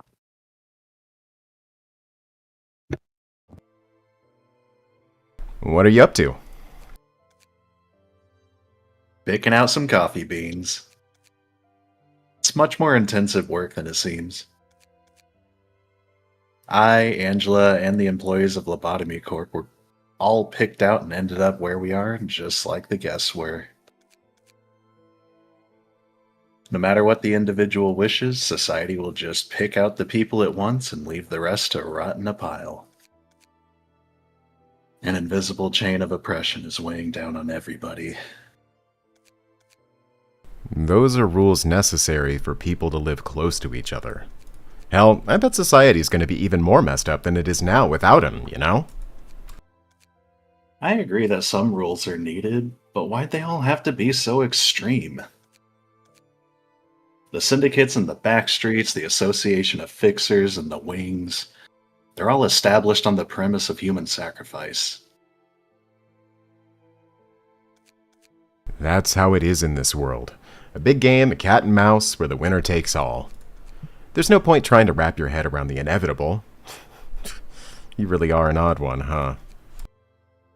Would you say that the pain and loss you suffered were also inevitable then? You always talk about the city so plainly, saying that everything happened and it can't be helped. Is it really because you're indifferent about it, or are you trying to turn away from the underlying unfairness? Sure. We're just being carried away by a gigantic wave. All we gotta do is surrender to the flow and float down the stream. You're busy running away, aren't you, Roland? You see, I came from the nest. Figured as much. I was born into a wealthy family that was the envy of all. I didn't have to worry about my future. I was born smart too, to top it off. Some elite prodigy you were. I know, right? They all expected me to join A-Corp and climb up to a high position like it was nothing. My older sister and other siblings got into wings like a breeze, too. The wings most people strive to enter were no more than ordinary career paths for me. I never got why they were so desperate to join such boring companies. Damn. That's how great your family was? Yep, that's the kind of family Daniel had. But one day, in a bizarre turn of events one might even describe as fate, he steps into the back streets, the place he never thought would have anything to do with in his life. A rebellious little deviation from the quotidian life of a spoiled young gent. It would have been pretty romantic if that were the case, but I was just kidnapped, really. Caught me by surprise. Someone decided to kidnap a Nest resident? And a rich one at that. Must have been some big shot syndicate, or just a crazy ass. Well, you see, it was actually Carmen and Collie. Huh. If the Red Mist did that, well, I guess she had good reasons. When I came back to my senses, those two were arguing with each other. You were never good at telling people apart based on their faces, Collie. Well, it's your fault for giving me a bad description, Carmen, etc., etc. I couldn't help but chuckle listening to that. I thought I was looking at a comedy skit or something. So they got the wrong person? Didn't take him for a couple airheads. I'm telling you, they were really clumsy at heart. They were trying to catch some con artist who scammed Carmen out of her research fund, and Collie apparently mistook me for the perp. Thought I'd get some apologies and go back to where I belonged. But then Carmen asked me without a hint of shame to help her out for a bit while I'm at it. She said it helps to have a visibly rich person like me standing next to her. So I said yes out of surprise and confusion. I was wondering what she was about to do, and then she took me to an open space and started giving a long speech. I guess it wasn't anything weird, since there's plenty of people muttering nonsense in the back streets every day. You're right about that. Can you guess what she was saying, standing next to me? She went on about vague things like how everyone is fatigued and ill with disease of the mind, and that she's recruiting people to help her find a way to overcome it. Sounds like total hogwash. One thing that stood out about her was that she was so proud and confident with her ridiculous speech, even when most people barely gave her a glance before going about their business. Carmen was vastly different from the people I had seen. She had the eyes and voice of a person who was willing to carve a brand new path. I never thought people like her could exist until that day. After her speech, Carmen walked me home. And on the way back, I saw and heard it for the first time. The hellish landscape that was so different from the world I lived in. Carmen and Collie taught me about what's going on in the back streets and how people in the nest are being extorted without meaning. When I got back home that day, I spent all night shivering from this odd sense of guilt.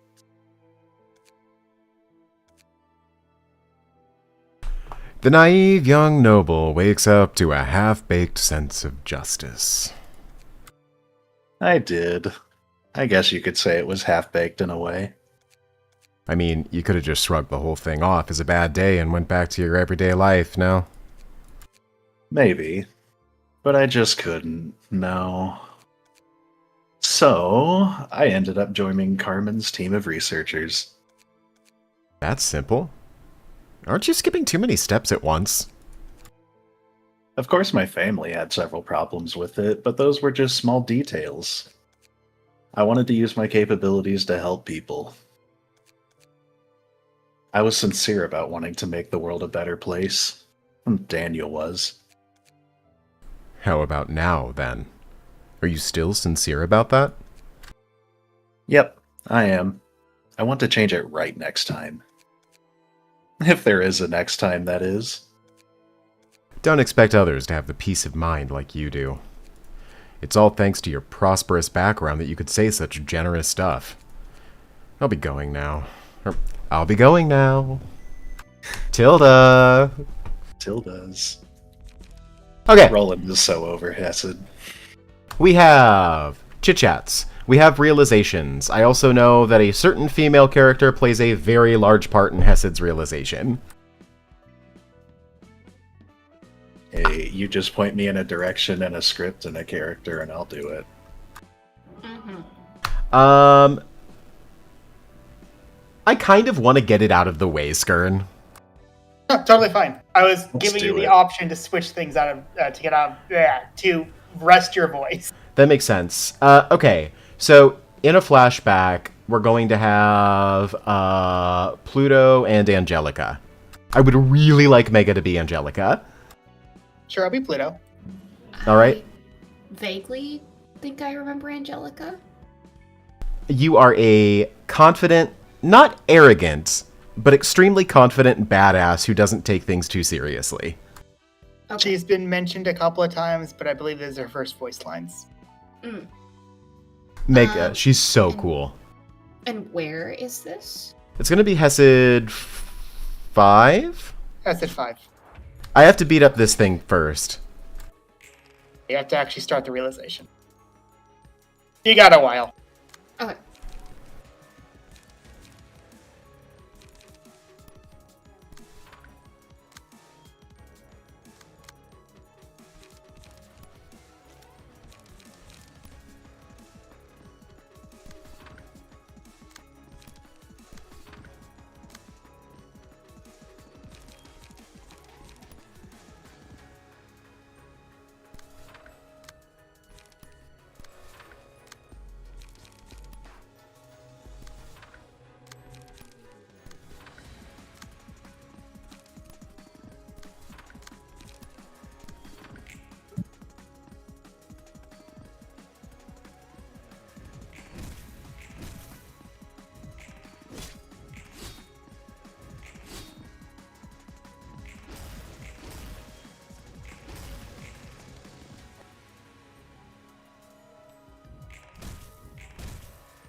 Alright, I'm saying this out loud so that I remember. Red Moon is on upper left.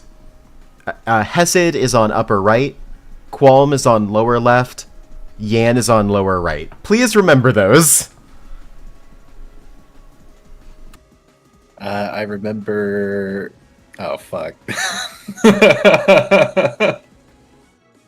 Red Moon is upper left and Hesed is upper right.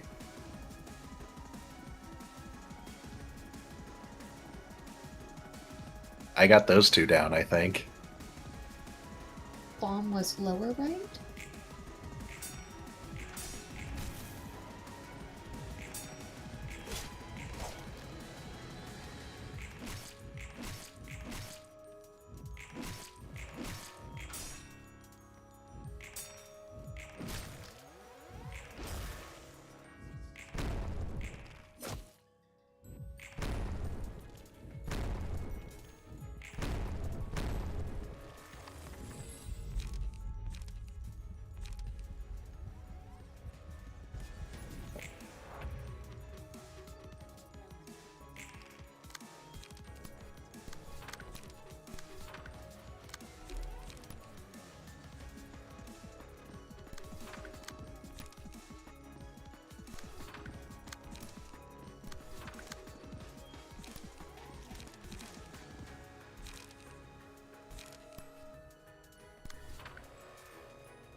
I wasn't holding my thing down. I forgot that Qualm has to clash with it. Someone gets yeeted, and then whoever gets yeeted has to find the thing that has yeeted them and clash with them. You get turned into a pumpkin. That's what's happening.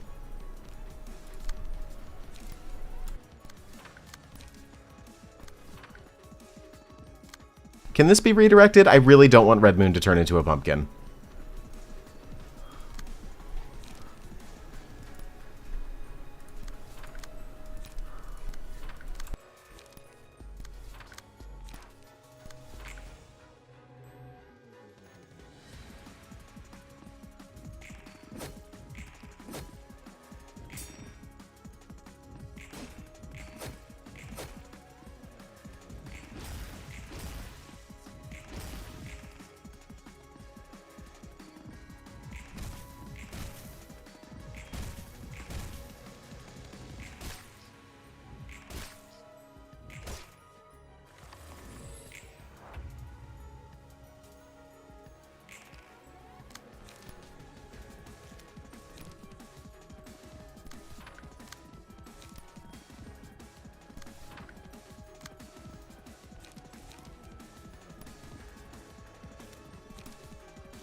It's upper right.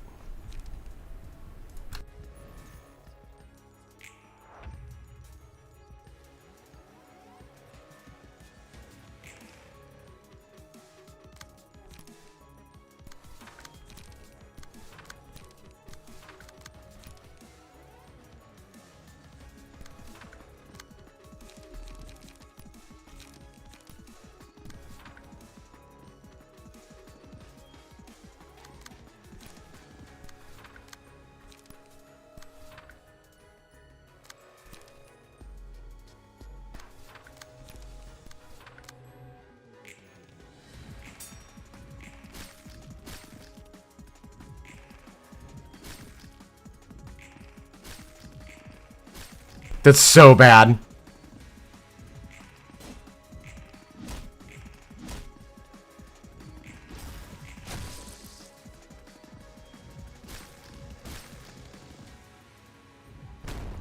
Oh, I haven't done this fight in an age.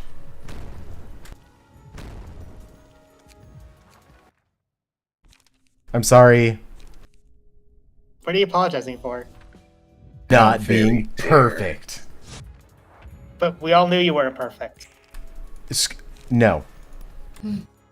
It's all good. I want to give Mega lots of fun lines to read. My goodness.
Oh, we did it!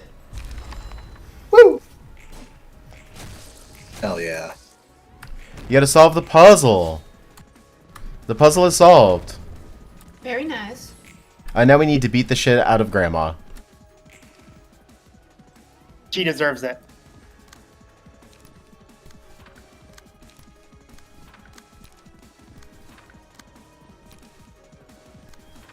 I like how Red Moon has the spirit of Kitty with him. Yeah. He's ready.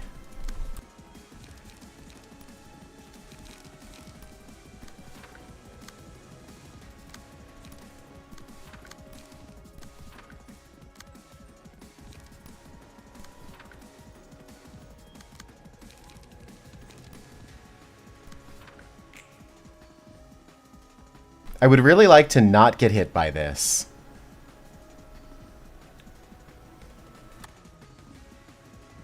Getting hit a little bit is okay. I think you're still good. Yeah. Nobody got 3 stacks of it. Yeah, exactly.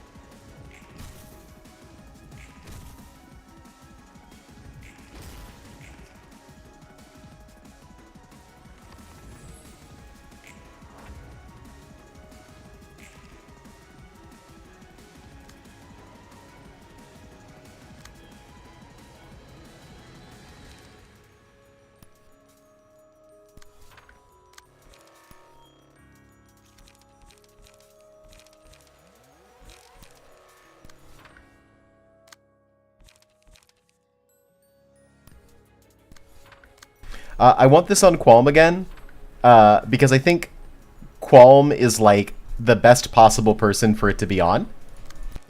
She's the weakest. Me.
It is not upper left.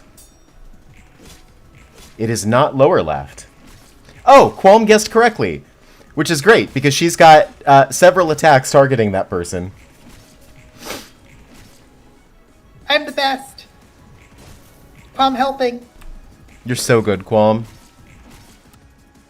Qualm gets head pats. You do get head pats, Qualm. Yayness.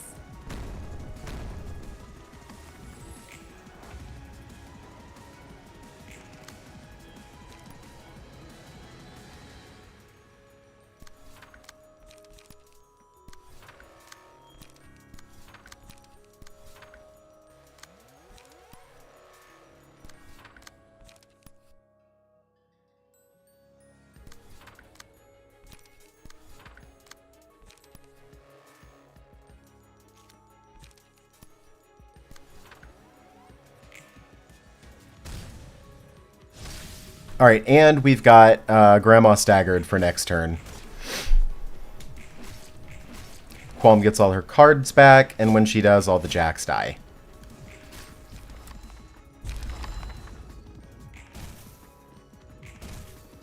Red Moon experiences anger. I'm going to disrespect this abnormality. I hit the autoplay button. You're just getting all your rage out from the beginning of this session. Yeah, that's right. Oh my gosh. We're here. It's time for realization. I have to throw together a 5th nugget. Do we have a nugget planned for this? Not at all. Does anyone want to make Whoops. a nugget for chit chat? Okay, well, I'm going to use the restroom, and then we're doing a chit-chat. I'll be right back. Which chit chat even is this? Yeah, chit chat. Well, you know what? If it opens with Yesid, then we're probably in the right space. Oh, hey, I randomly guessed it at 5 and hit it. Hell yeah. Nice, we're in chit chat 5. Good to know. Thank you. Oh boy, the gang's all here, ain't they? No, chit chats are fun, but yeah.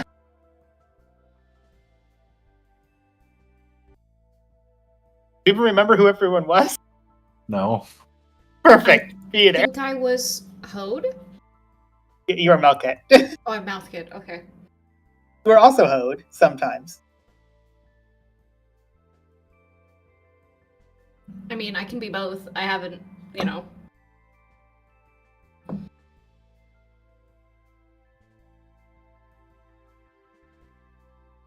I figure I'll be some combination of Yesid and or Netzok. Yeah, why don't you take both of those? I got Hi. Tiff. Hello. I am no one in this scene because I'm resting. All I right, think I'll be that's those two then. everyone, because Make takes 2, Chaps takes 2, and I take Tiff. Tiff has a lot of lines. This actually works out. All right. Well, are we ready? Mm-hmm. Yep. Origin of the elements. Effective nuclear charge. Ah, is this the right shelf? That's the one. Sort the books in order, please. This one goes here, Malkuth? Could you bring me that book over there? Got it. There are a lot of difficult-looking books here. Why are we on this floor to help with work like this? What other option do I have?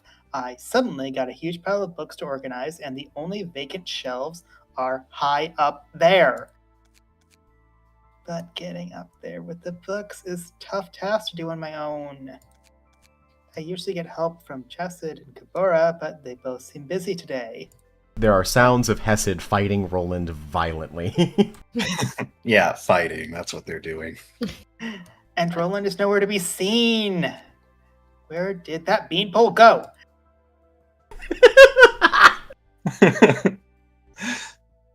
Oh, I saw Roland go upstairs some time ago, in fact. He must have had some business there, I guess. We looked like we had a lot of free time to you, huh? Mm-hmm. Get a grip, Netzok. Tiferet approached us to ask us for help for the first time, you know? She rarely came over to the upper layer back in the days, so it was hard for me to see her. I'm actually happy she came to us this time, you know? Yeah, your department was very top, so you must have had even fewer chances to see her. Right. We were occupied with our work, too. What is keeping the 2 patron librarians on the floors above us busy at this moment anyway? You know how Chesed is. Librarians from other floors drop by to enjoy the coffee all the time, and he's always happy to oblige. Kabura's just sitting still with her eyes closed for some time. I'm not sure if she's sleeping or meditating. Kabura's been meditating often ever since she woke up here. Maybe she's got a lot of stuff to think about. Maybe. I feel bad for invading her private moments too many times just to ask for help with some errands. It's not like I'm ignoring you or anything. You don't have to help if you don't wanna. Don't worry. Netzok might be a bellyachre, but he's not hesitant to let a hand. You're certainly dealing with books on advanced subject matter, as Roland said. Some of these are difficult to comprehend, even for me. What was that? Are you treating me like a child, like that beanpole did? I did not intend to belittle you. It's only... You're worried that I might have a real hard time trying to understand all of them, right? I never had a proper education, unlike you all. Yes, that is the case. I did not mean to pity you, but are you really okay with this? I kinda am upset. If you ask me.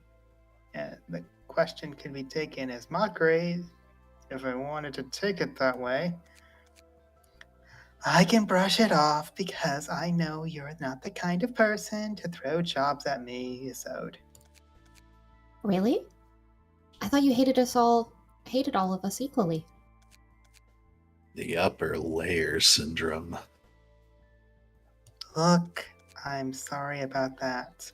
I was just immature back then and thought my opinions were always right. But not anymore. I'm still good at what I do, but now I admit you aren't half bad either. That doesn't mean I want to be friendlier terms with you all to make up for the past. Don't get me wrong. All I ask is that you don't feel so pressured about your relationships with me. We're fine the way it is now. You must have changed your way of thinking quite a bit. It's a perk of being more mature. Anyway, I didn't take offense to what you said, Yasode. I'm actually glad that you seem to get how hard I'm trying, if you ask me. I'm the one who read all the books here, figured out what they're all about, and labeled them after all. You're very positive, aren't you? I'm not. I would have been furious if someone else asked that. Alright, this is the last one for now. And thanks for the help, guys. Chit-chats! We have a lot more to go through in the future, but it's fine. Heck yeah. Look They're at all them basically being like that. friendly and ripping on Roland, calling him a beanpole. Oh, I love the first chit chat, personally.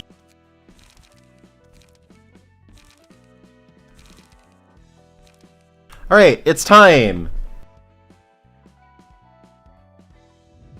Time with where are we going again? Realization, Chesed. Hesed 5. That's 5. Okay. Give me a moment. Okay, oh, Mega, I have some vocal direction for you for Angelica. Okay. If Navali were also Elephas, but not evil. I was just gonna say Mira. Mira! Oh. Be Mira! Be Mira. Mira, okay. We ready? Ready. Say, Angela, is it really necessary to indiscriminately kill all the guests coming into the library just to collect more books? Looking at the power the library has gathered so far, we could easily... To get refined books in our hands, we need the emotions of our guests to be heightened above a certain level. To draw out their emotional tension, the guests are pitted against librarians in a battle of life and death with something precious on the line. Refined books, huh? What do you think is considered precious by all people? Their own lives, I guess. Exactly. Being alive is the prerequisite to achieving anything. We're picking out people for their books at the cost of one's life. We still disagree with each other, I see. Are you still dwelling on what you did in the Bobby Corp? How could I ever forget? I drove employees to death for the sake of energy refinement, even though we were more than capable of saving them. Chesed, it was all part of the script. It was devised to provoke your so caring and delicate heart. And I simply followed it as per obligation. You know who to blame for all of that, don't you? It's true. It was all part of the script. Then what's our excuse now? This is not the same as back then. Individual choice meant nothing in that corporation. But here, the desks that enter the library and meet their demise were all notified of possible risks and agreed to take on all responsibilities for whatever happens in this place. Nothing disgusts me more than talking about the past with you lot. I've had enough of this for now. Oops, there she ran off. That was tense, huh? You sure are good at rubbing things in others' faces. And brewing coffee. Thanks to you, I realized how all the coffee I've drunk in my life was hot garbage. I don't think I'll ever bear to drink ordinary coffee again. Oh, that's good to hear. I never imagined there could be such subtle differences in sourness and sweetness, or how that could bring out a deep taste. See, you can savor the taste when you know more about it. Maybe the same goes for the world we live in. Perhaps we're just led to believe that the path ahead of us is all there. Perhaps we're just led to believe that the path ahead of us is all there is to it, because there's so little that we can see or learn. Just like the index obsessing over prescripts and the fingers hanging on requests. Speaking of, does the index really not know where their prescripts come from? Like, completely oblivious?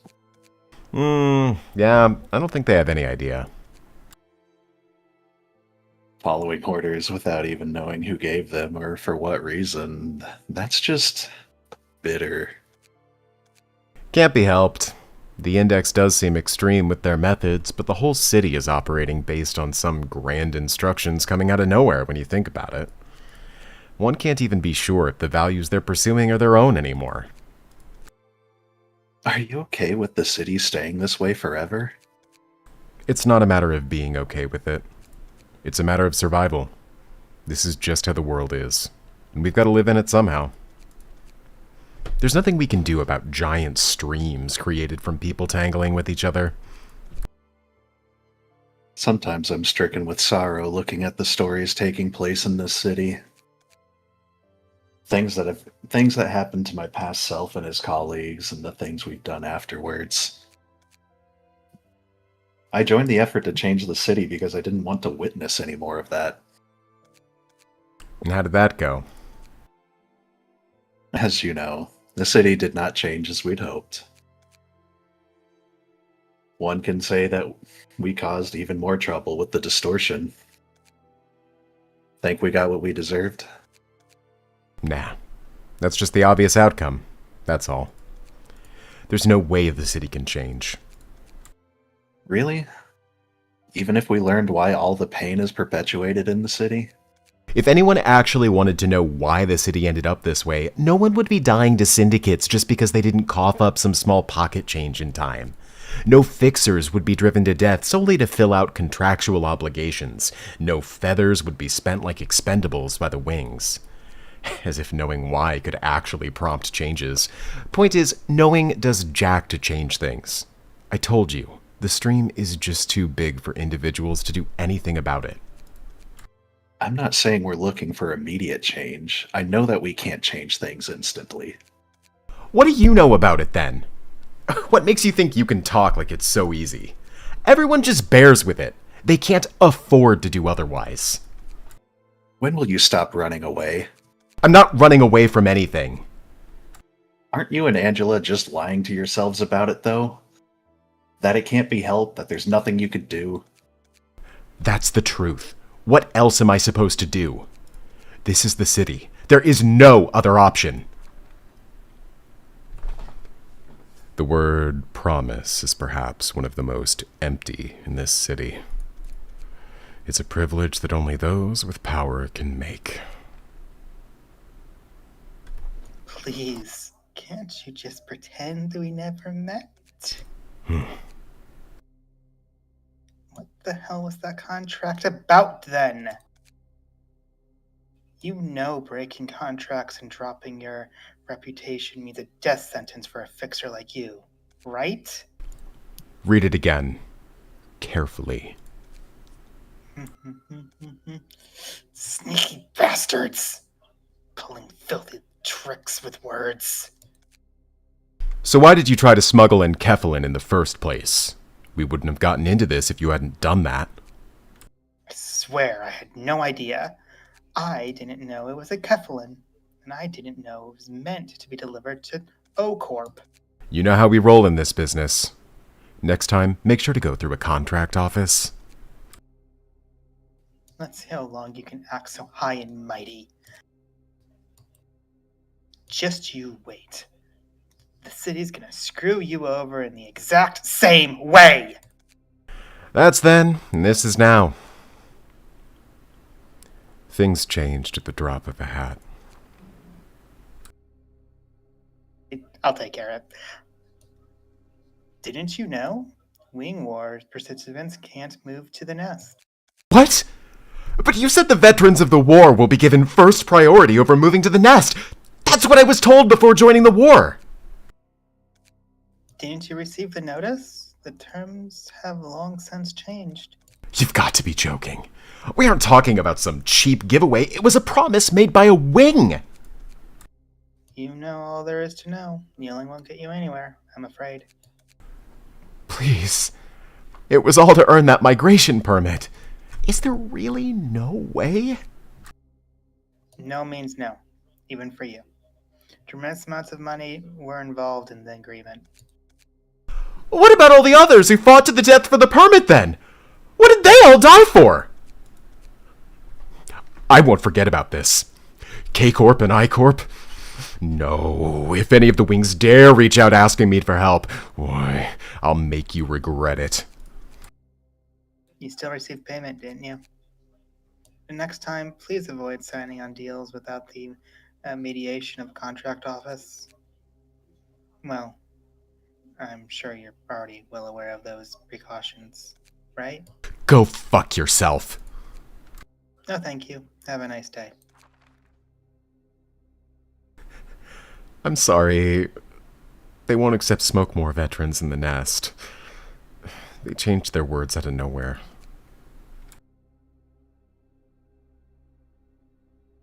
This one. Yeah, this is you. Okay. It's no nest, but it's quite safe here, you know? It's rather romantic to be living in the so-called streets of music, too. Still, the nest could... And I honestly never really wanted to move to a nest. We've both seen and done the dirty deeds going on in the nest per request of the wings. At least we wouldn't have to worry about our lives walking around in the nest. Life is more valuable there than in the back streets. And it's not just us. What about our baby? Ugh. I'm telling you, it's fine here. Who would ever want to touch our child when we're the parents? Good point. Come on. Again with that gloomy face of the past. Finally started socializing, too. But... Roland, it's a miracle that we even have a decent house and a family. You know how the life of a fixer usually goes. And I'm saying this just in case. No matter what happens, don't blame yourself for all of it. You know it won't be your fault. Don't say stuff like that. You're so obviously gonna drive yourself to the extreme if I don't say it here. Now, promise. You know I don't make promises. Alright, fine. I promise. Yo, you sure about that? Alright, I'm counting on you. It's still you. Just now. Remember my old friend Olivier? Yes, I do. He used to work at the same office as you.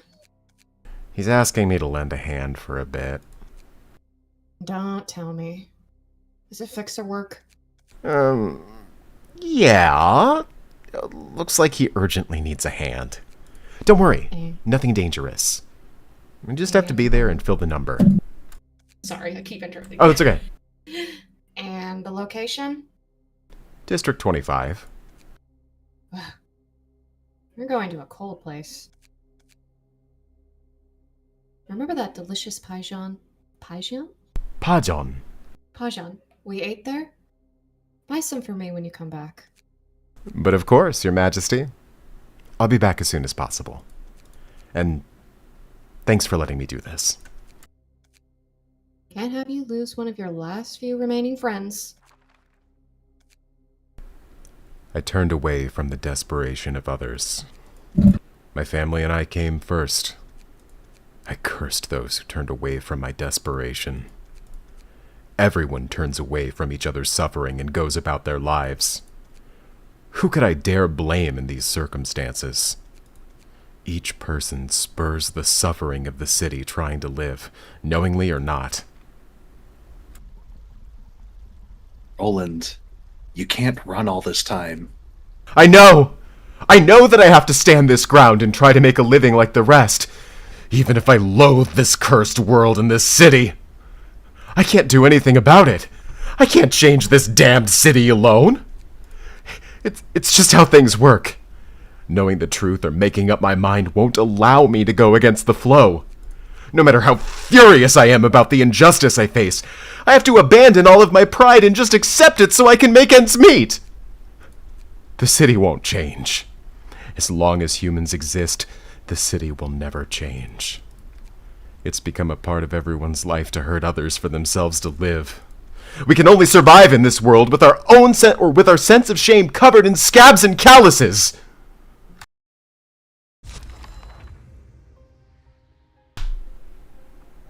And then Roland is the Wizard of Oz. Well, he's every character in The Wizard of Oz. Yeah.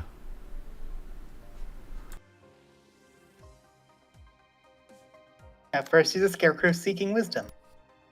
And then the piano kicks in. Oh, I heard there was a big fight and the library started shaking, so I started playing.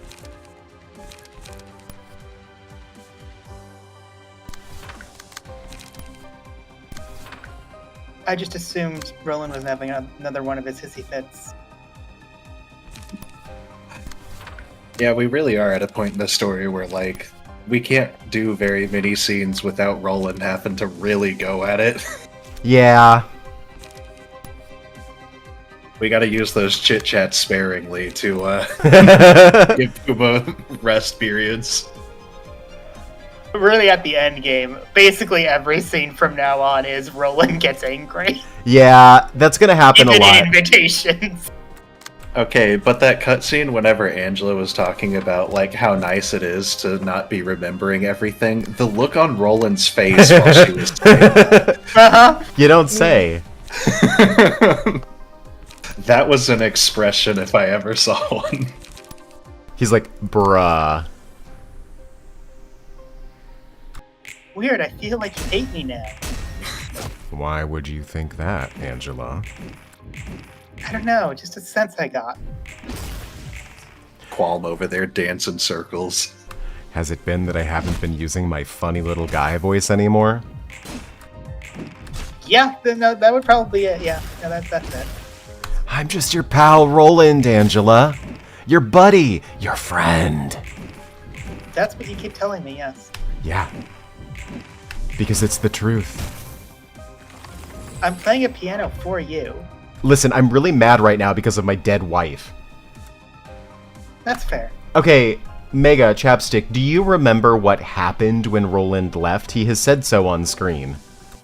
I think so. Like, I think I remember the event that happened. I can't recall the exact details of what happened to her in that event, you know?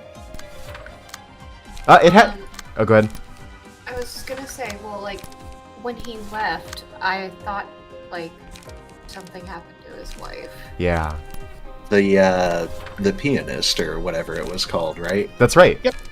The thing that inspired the musicians of Bremen. Uh-huh. That's why Roland can't go home. Or that's why Dorothy can't go home. Mm. It's real sad.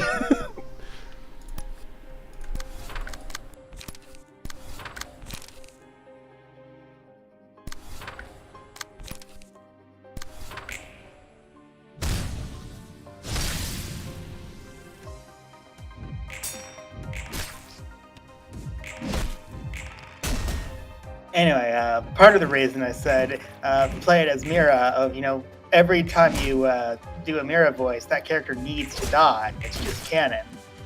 Well, I guess that's fair.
Having Xiao for this makes it a lot easier. Oh yeah, you don't have to do this realization before you complete the Charter City, so you're using some very powerful cards that you don't normally have in this fight. That's right. I do think you have to defeat Mia. Yeah, you have to get Yan, because the whole conversation is about, like, predestiny. Or, like, directions coming down from places you can't see. In fact, I think now that you've completed Charter City, aren't all realizations unlocked, basically? Bina and Hokuma are not. They need Hana Association. And Olivier, if I'm not mistaken.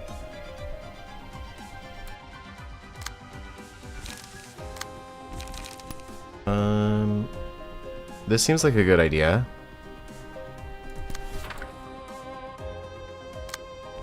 Beat him up, Yan.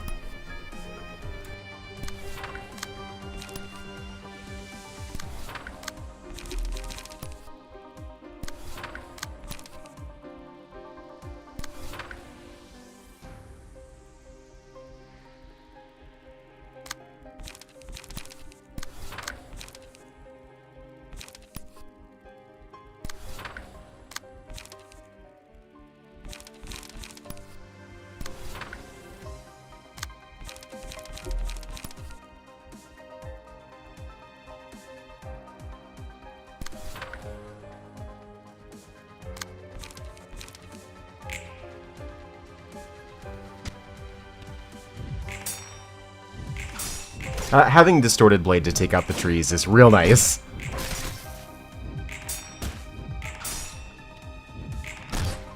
Ow.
Oh yeah, Shao manifests ego partway through the fight. It's a really cool. good key page. How many more particle effects can we stack on Red Moon? More.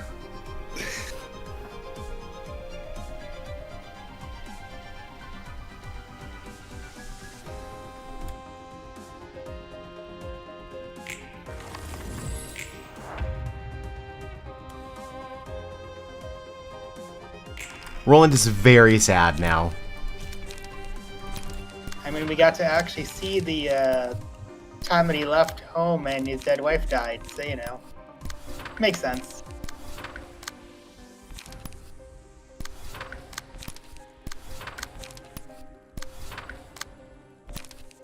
I mean, the real question is, where can his story go from here? What could it be?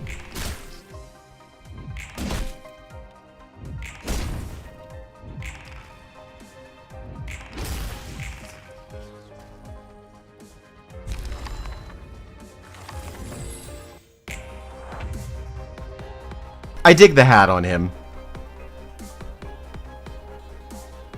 Oh, I have to read the lines. Oh, I did. You know what? You're right. I'll go get the red tack. Yeah, will you get the red text and then I'll read it?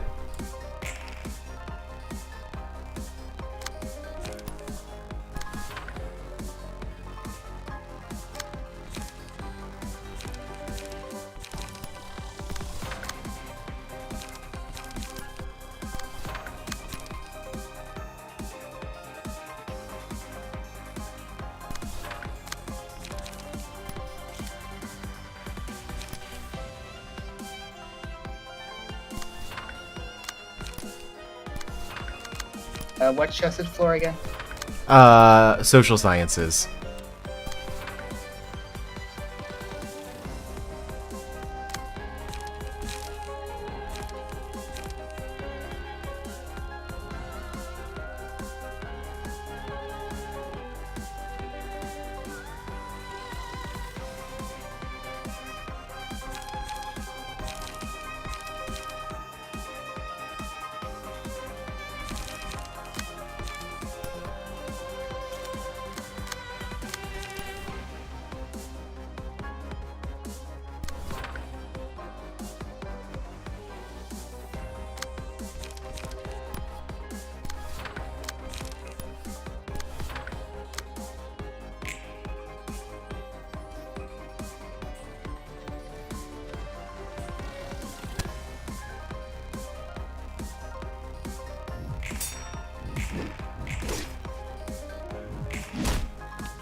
I'm nervous right now because Qualm has 4 stagger resist left and is one of the people chosen for the Yellow Brick Road.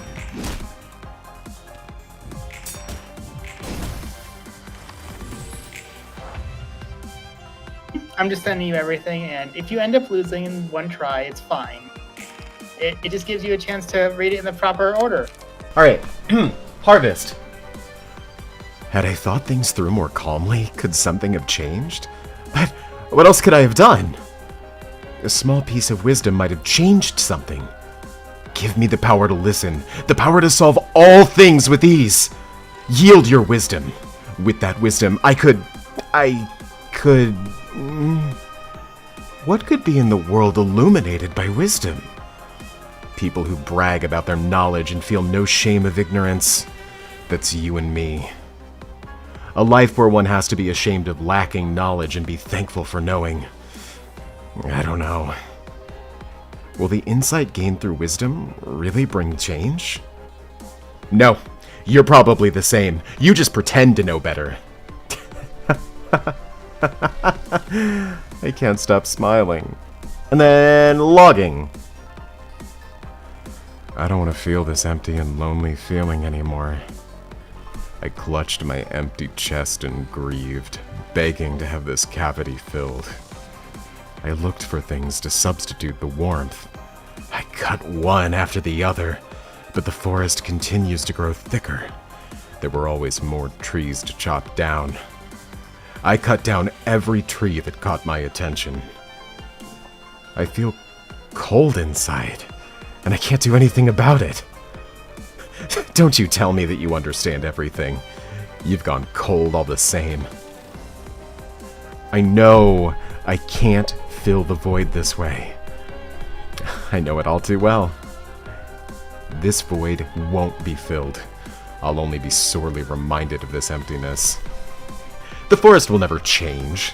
The deeper I yearn, the more the trees grow. Give back what you took from me. And then homing instinct. To home, where a loving family awaits. There won't come a day when we'll all go back together. This is the only path I can walk along, the road paved with golden bricks. I'll be able to meet what I desperately wish to see if I keep following this path. If I followed the randomly paved brick road, will I find it? The thing I'm looking for? Where is home for me? We'll make it to the end, right? Let's all gather up. Let us dance and skip around. That guy, that wicked guy snatched it all. It happened far too suddenly. I couldn't do a thing as I got far, far away from home. It's time to go back home now. My home that should exist somewhere. Now, shall we go back? Let's go! Let's go! Let's hurry along before the wait kills me. He's having a bad time. That's a good way to phrase it.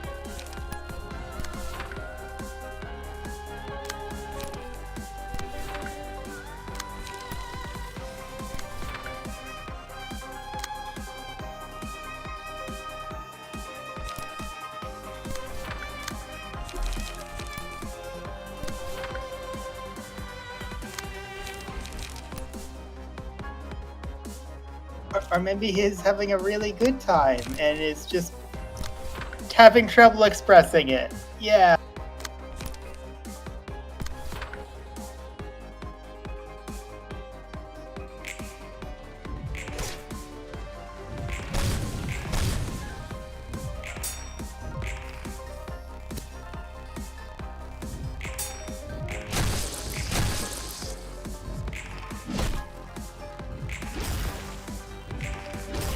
Roland can't go home.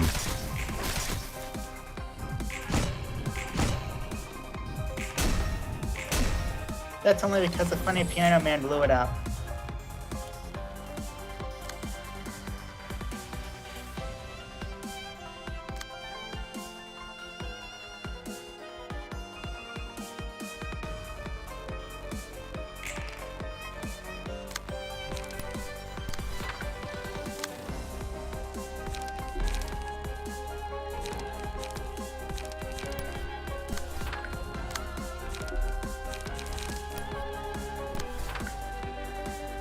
Oh no!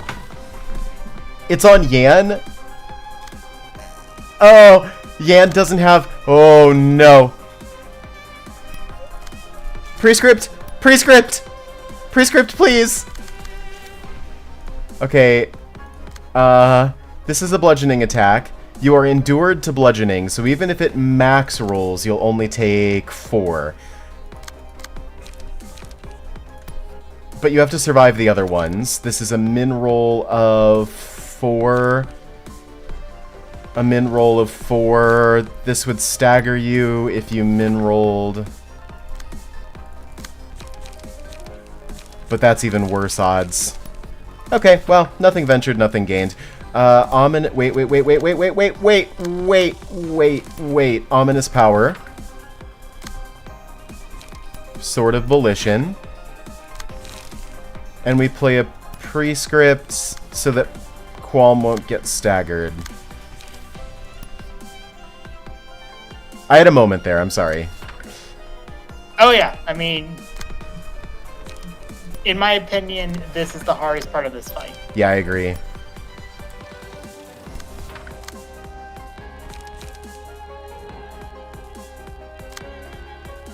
This is very much, you make a mistake, you instantly lose. Yeah, let's see. Hesed can't go home. And Yan can't go home.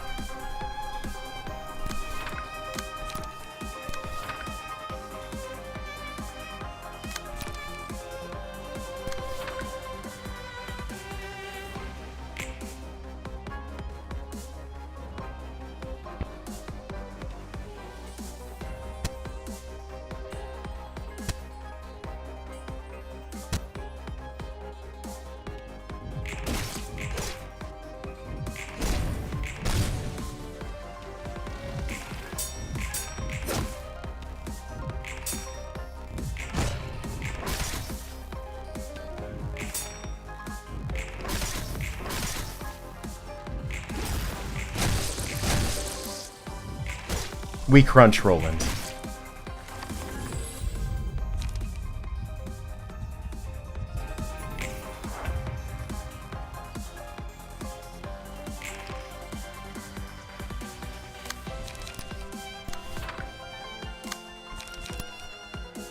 Yeah, the realization fight is much nicer because it gives you cards to automatically clash with Roland after the mass attack. Yep.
Nailed it!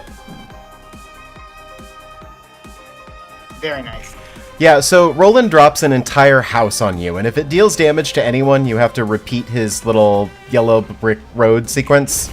But if it doesn't damage anyone, then he gets staggered, and then you kill him.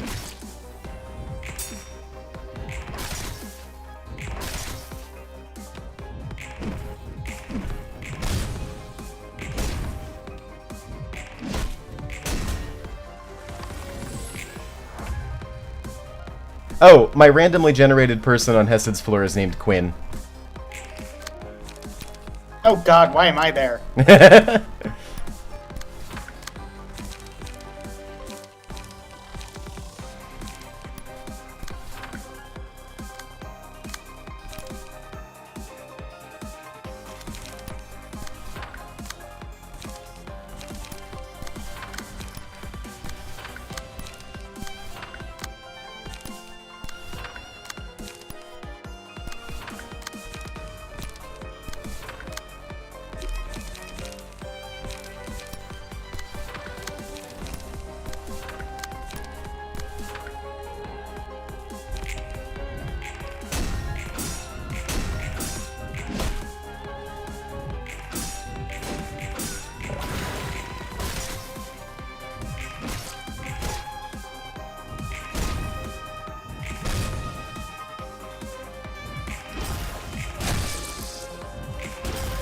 He's crying because he can't go home.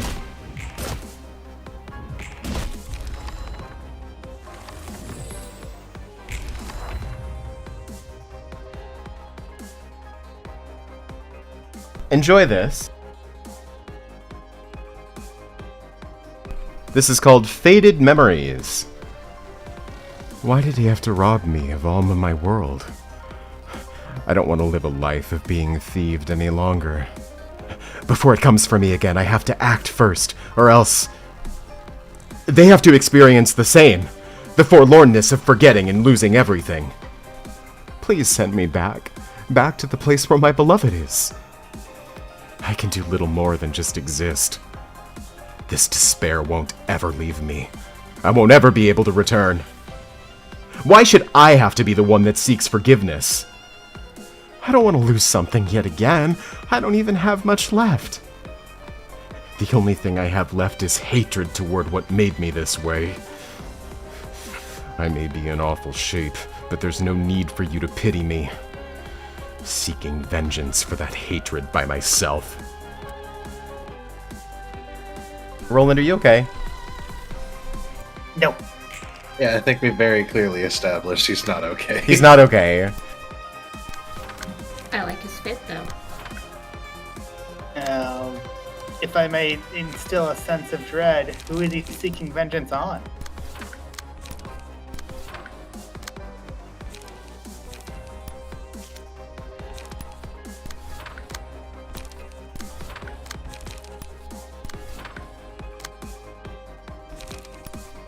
Anyone in the class is allowed to answer this question. The world.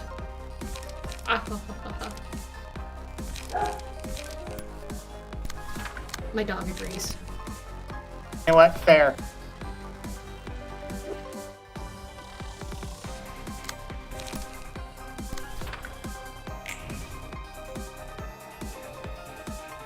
Everybody betray me.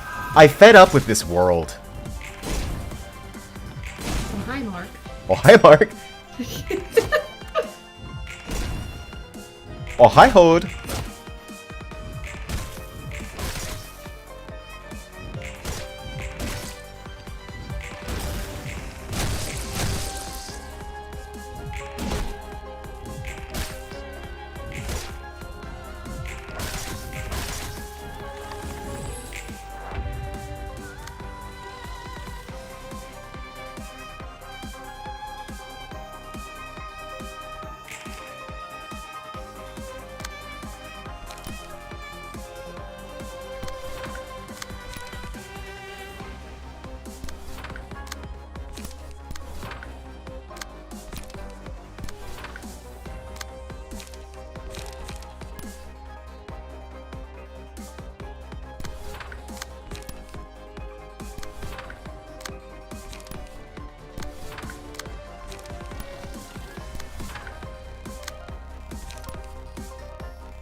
If I win this, it's over.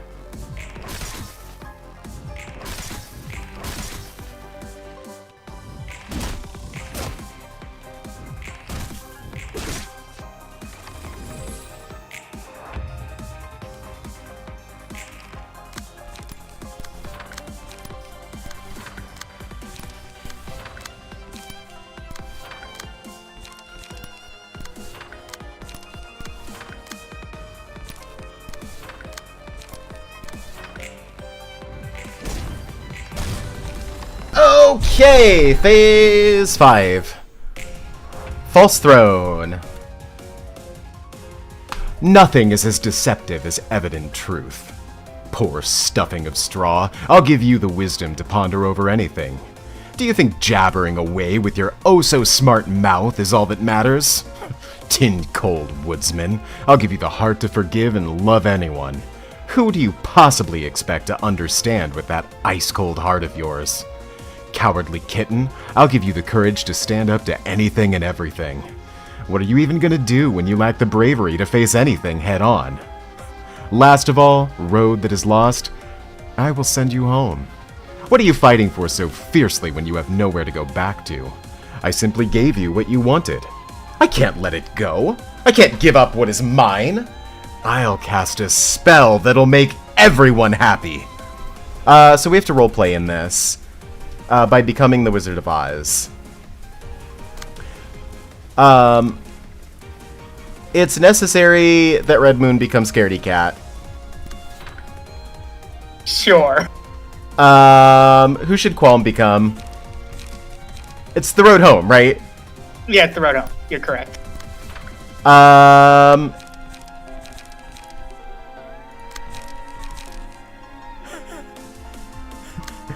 Quinn, do you want to be the Scarecrow searching for wisdom?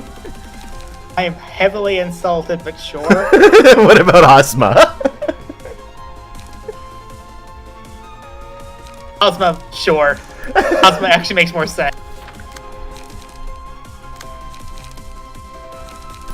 Hesed is going to be the warm-hearted woodsman because his affection and mirth for Roland will surely snap him out of this. Because they're in love.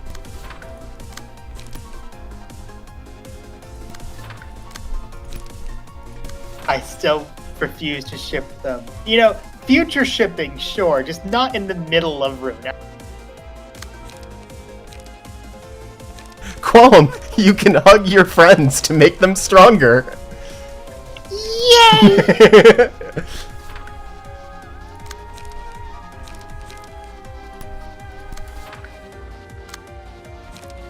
Legitimately, I think that is a pretty cool fight. I do too. But like the magical girls, you basically auto-win it when you reach this phase. It's a cutscene. Do you want to explain it, Skern, so I don't have to?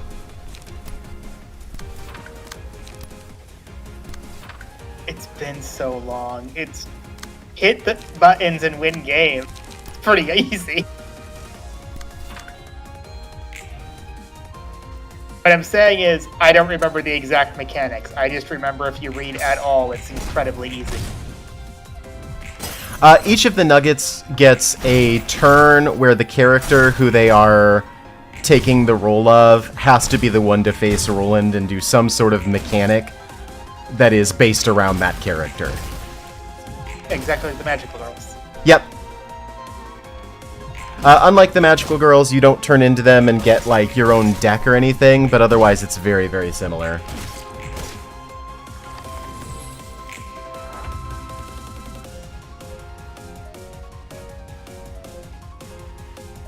I believe as well, if you lost any nuggets on the way here, they get auto-revived here. They do. To make sure you don't get stuck. Just as an example, in this one, it's the warm-hearted woodsman's turn to act. If he does 30 or more damage in a single scene, he restores everyone's light, but everyone else's light has been severely reduced.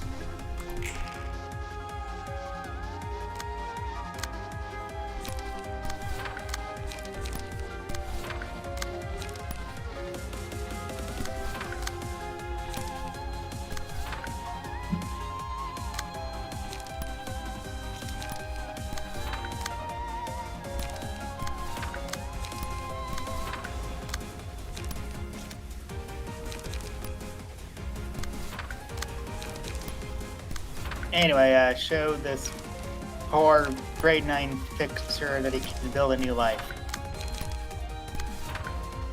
Because he's totally just a grade 9 fixer. But he couldn't possibly do that because he lacks wisdom, courage, and a heart. And he doesn't even have a home to go back to. How could he possibly start a new life?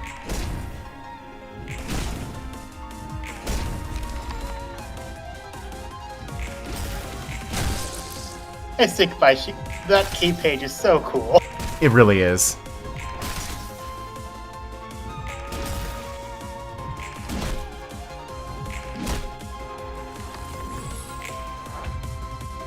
Probably bring up Chested final chapter because you're almost done, aren't you? Yeah.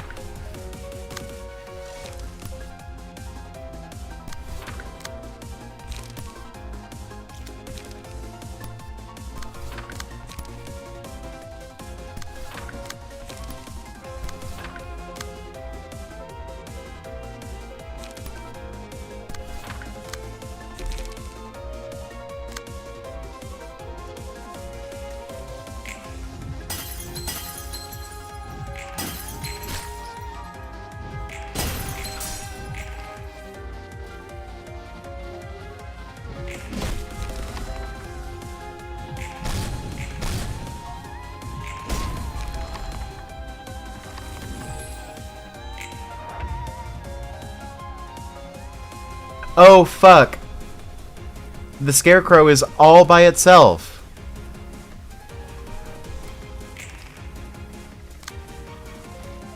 Oh no. Whatever will the Scarecrow do? Oh. It's impossible to tell.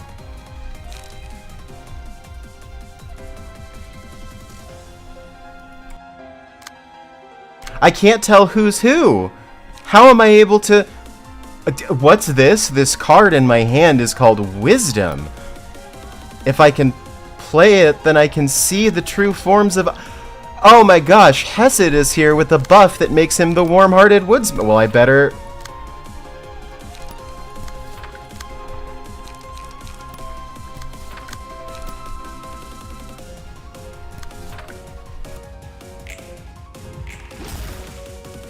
Even Yan can find his friends.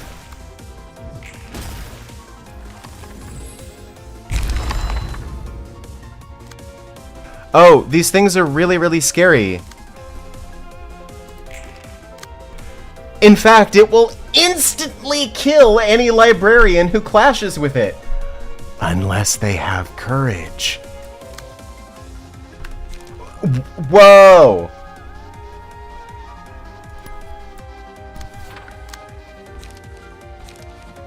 I actually really like this fight. Quite a bit. Oh yes, I understand you're making fun of it, but it is well designed. As long as you read your passives, this is a cutscene. Yeah, I'm making fun of it a little bit, but also I really like it and think it's cool.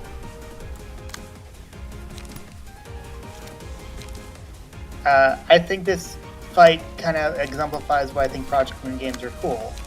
They're willing to tone down the difficulty in a scene for story purposes.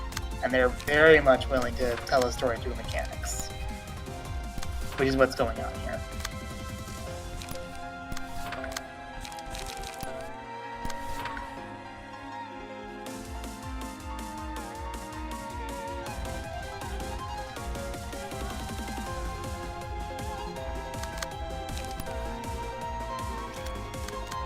If I remember correctly, no one else is even allowed to attack.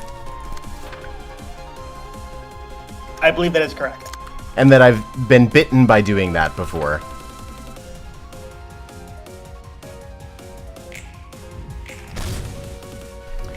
It's okay. Red Moon has 14 strength right now. That's Gibura numbers. He is also manifesting an ego. Yeah. His friends are threatened.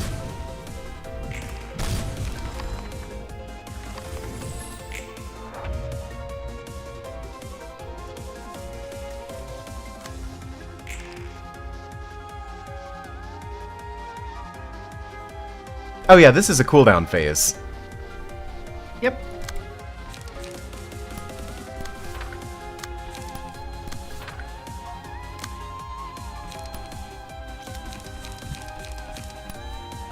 Also, I will say, because we never really used Chesh's floor, this kind of floor exemplifies what Chesh's is good at. This kind of fight, I should say. Chesh's floor is all about keeping everyone alive and working together. Yeah. That makes sense. Like, the actual mechanic of the Cowardly Lion buff that I have on Red Moon that's making him so strong is a buff that gives him strength and endurance equal to the number of allies who are alive minus 2. Sorry, minus 3. So if you start losing allies, then he will start becoming feeble and less powerful. So you need everybody alive to make it work. A lot of his other passives, Hesed's passives, are about working together with your allies or like buffing each other, otherwise supporting each other. He's the opposite of Gabora. Again, we never really used him, so you wouldn't really know that. And if I had one objection to this game, it really is that... Like, we're at end game. You would agree with me, right? Yeah. You don't really have time to use Chesed, and you're finishing his realization.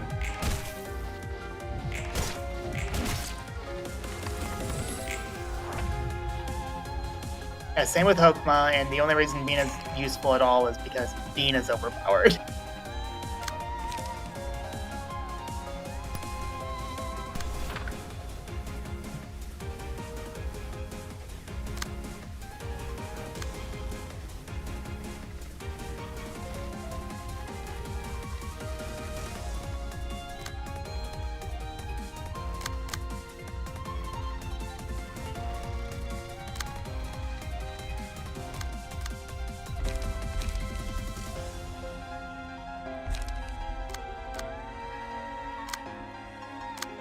The UI is struggling.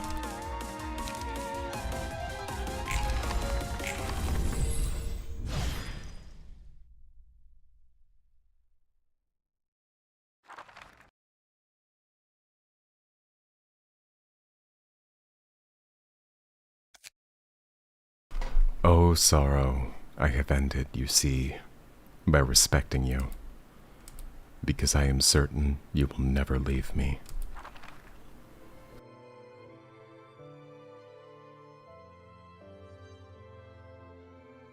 Sorry. There was a time when I would dismiss my shame and run from it. I made up spurious lies to comfort myself. A runaway couldn't be anything more than a runaway. I could never escape from the stigma I branded on myself. The shame I felt from things that were out of my hands, it's inescapable even for me. I don't attribute the suffering of some strangers to myself. That's that, and this is this. Some things just can't be helped. Sure. Let's say that they were. And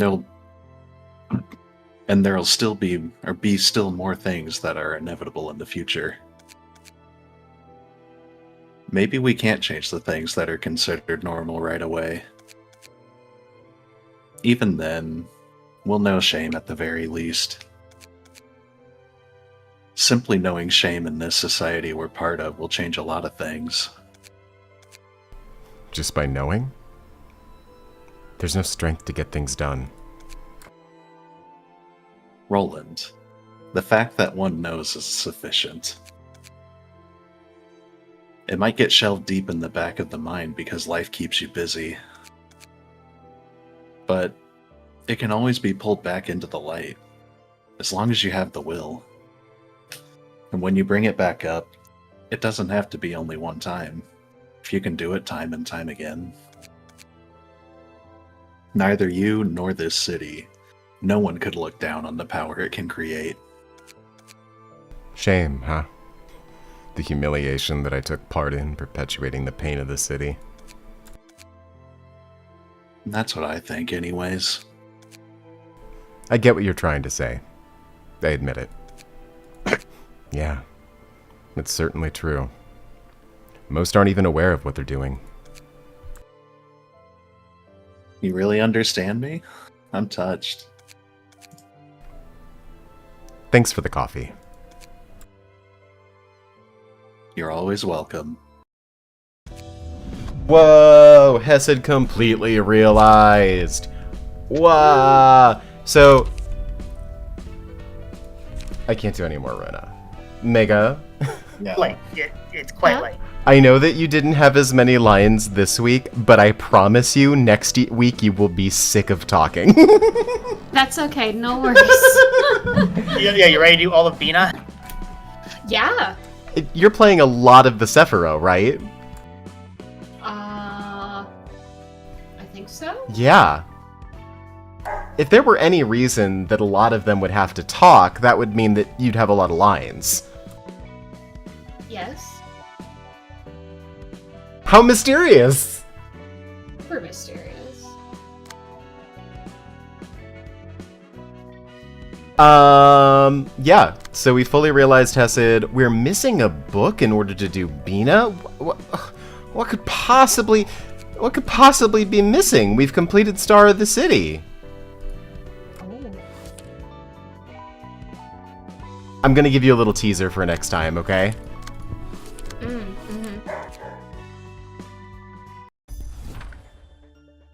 Oh, hello. Check out these guys. Hi. We're not going to do any reading here. No. It's just a look how pretty they are. They got big sticks. Yeah. Hey, do you remember the name of the person who Roland did a job for? The reason he left the house? I do not actually. I thought it Olivier. was for a friend. Yeah, a friend, Olivier. If you're trying to scroll through it, Olivia comes in part 2, not part 1. Oh, well, hello there. Look at this guy! Well, Hell hi yeah. there. The refixer, huh? Mm-hmm. He's from Hana Association, which is the Fixer Association working under A-Corp. They work for the head. Oh. Earlier in the game, they mentioned HANA associations are the ones who label the danger levels of stuff like the library. So they're very scary. Gotcha. Okay. Interesting. That's who we're fighting next. Oh. It's about to be a friend reunion. Yeah, and I'm sure nothing bad will happen. Nothing bad ever happens. Yeah, everyone knows when you enter the library, you just get to read some books. Yeah. Mm-hmm. Forever. Thanks for coming, everyone. Yeah, I'm glad I could make it this time. Next week we can do Bina, probably Hokma. Yeah, spruce up some of the chit chats because we should get through those at some point. Yeah, and then we hit Endgame. Yeah, What mysteries will be revealed? the only reason I'm saying you should spice up with some chit chats once in a while is because I don't want to just do all of them just before you click the end game button. Yeah, that makes sense. It'll be like, wow, this dramatic plot event is happening. Everyone, we need to mobilize right now. But first, Netsock, what But kind of first, beer do let's you help like? Tiff put some books up. Let's help Tim put some books up. Yesod, do you prefer coffee or tea? Bina and Hesed glare pointedly. Choose.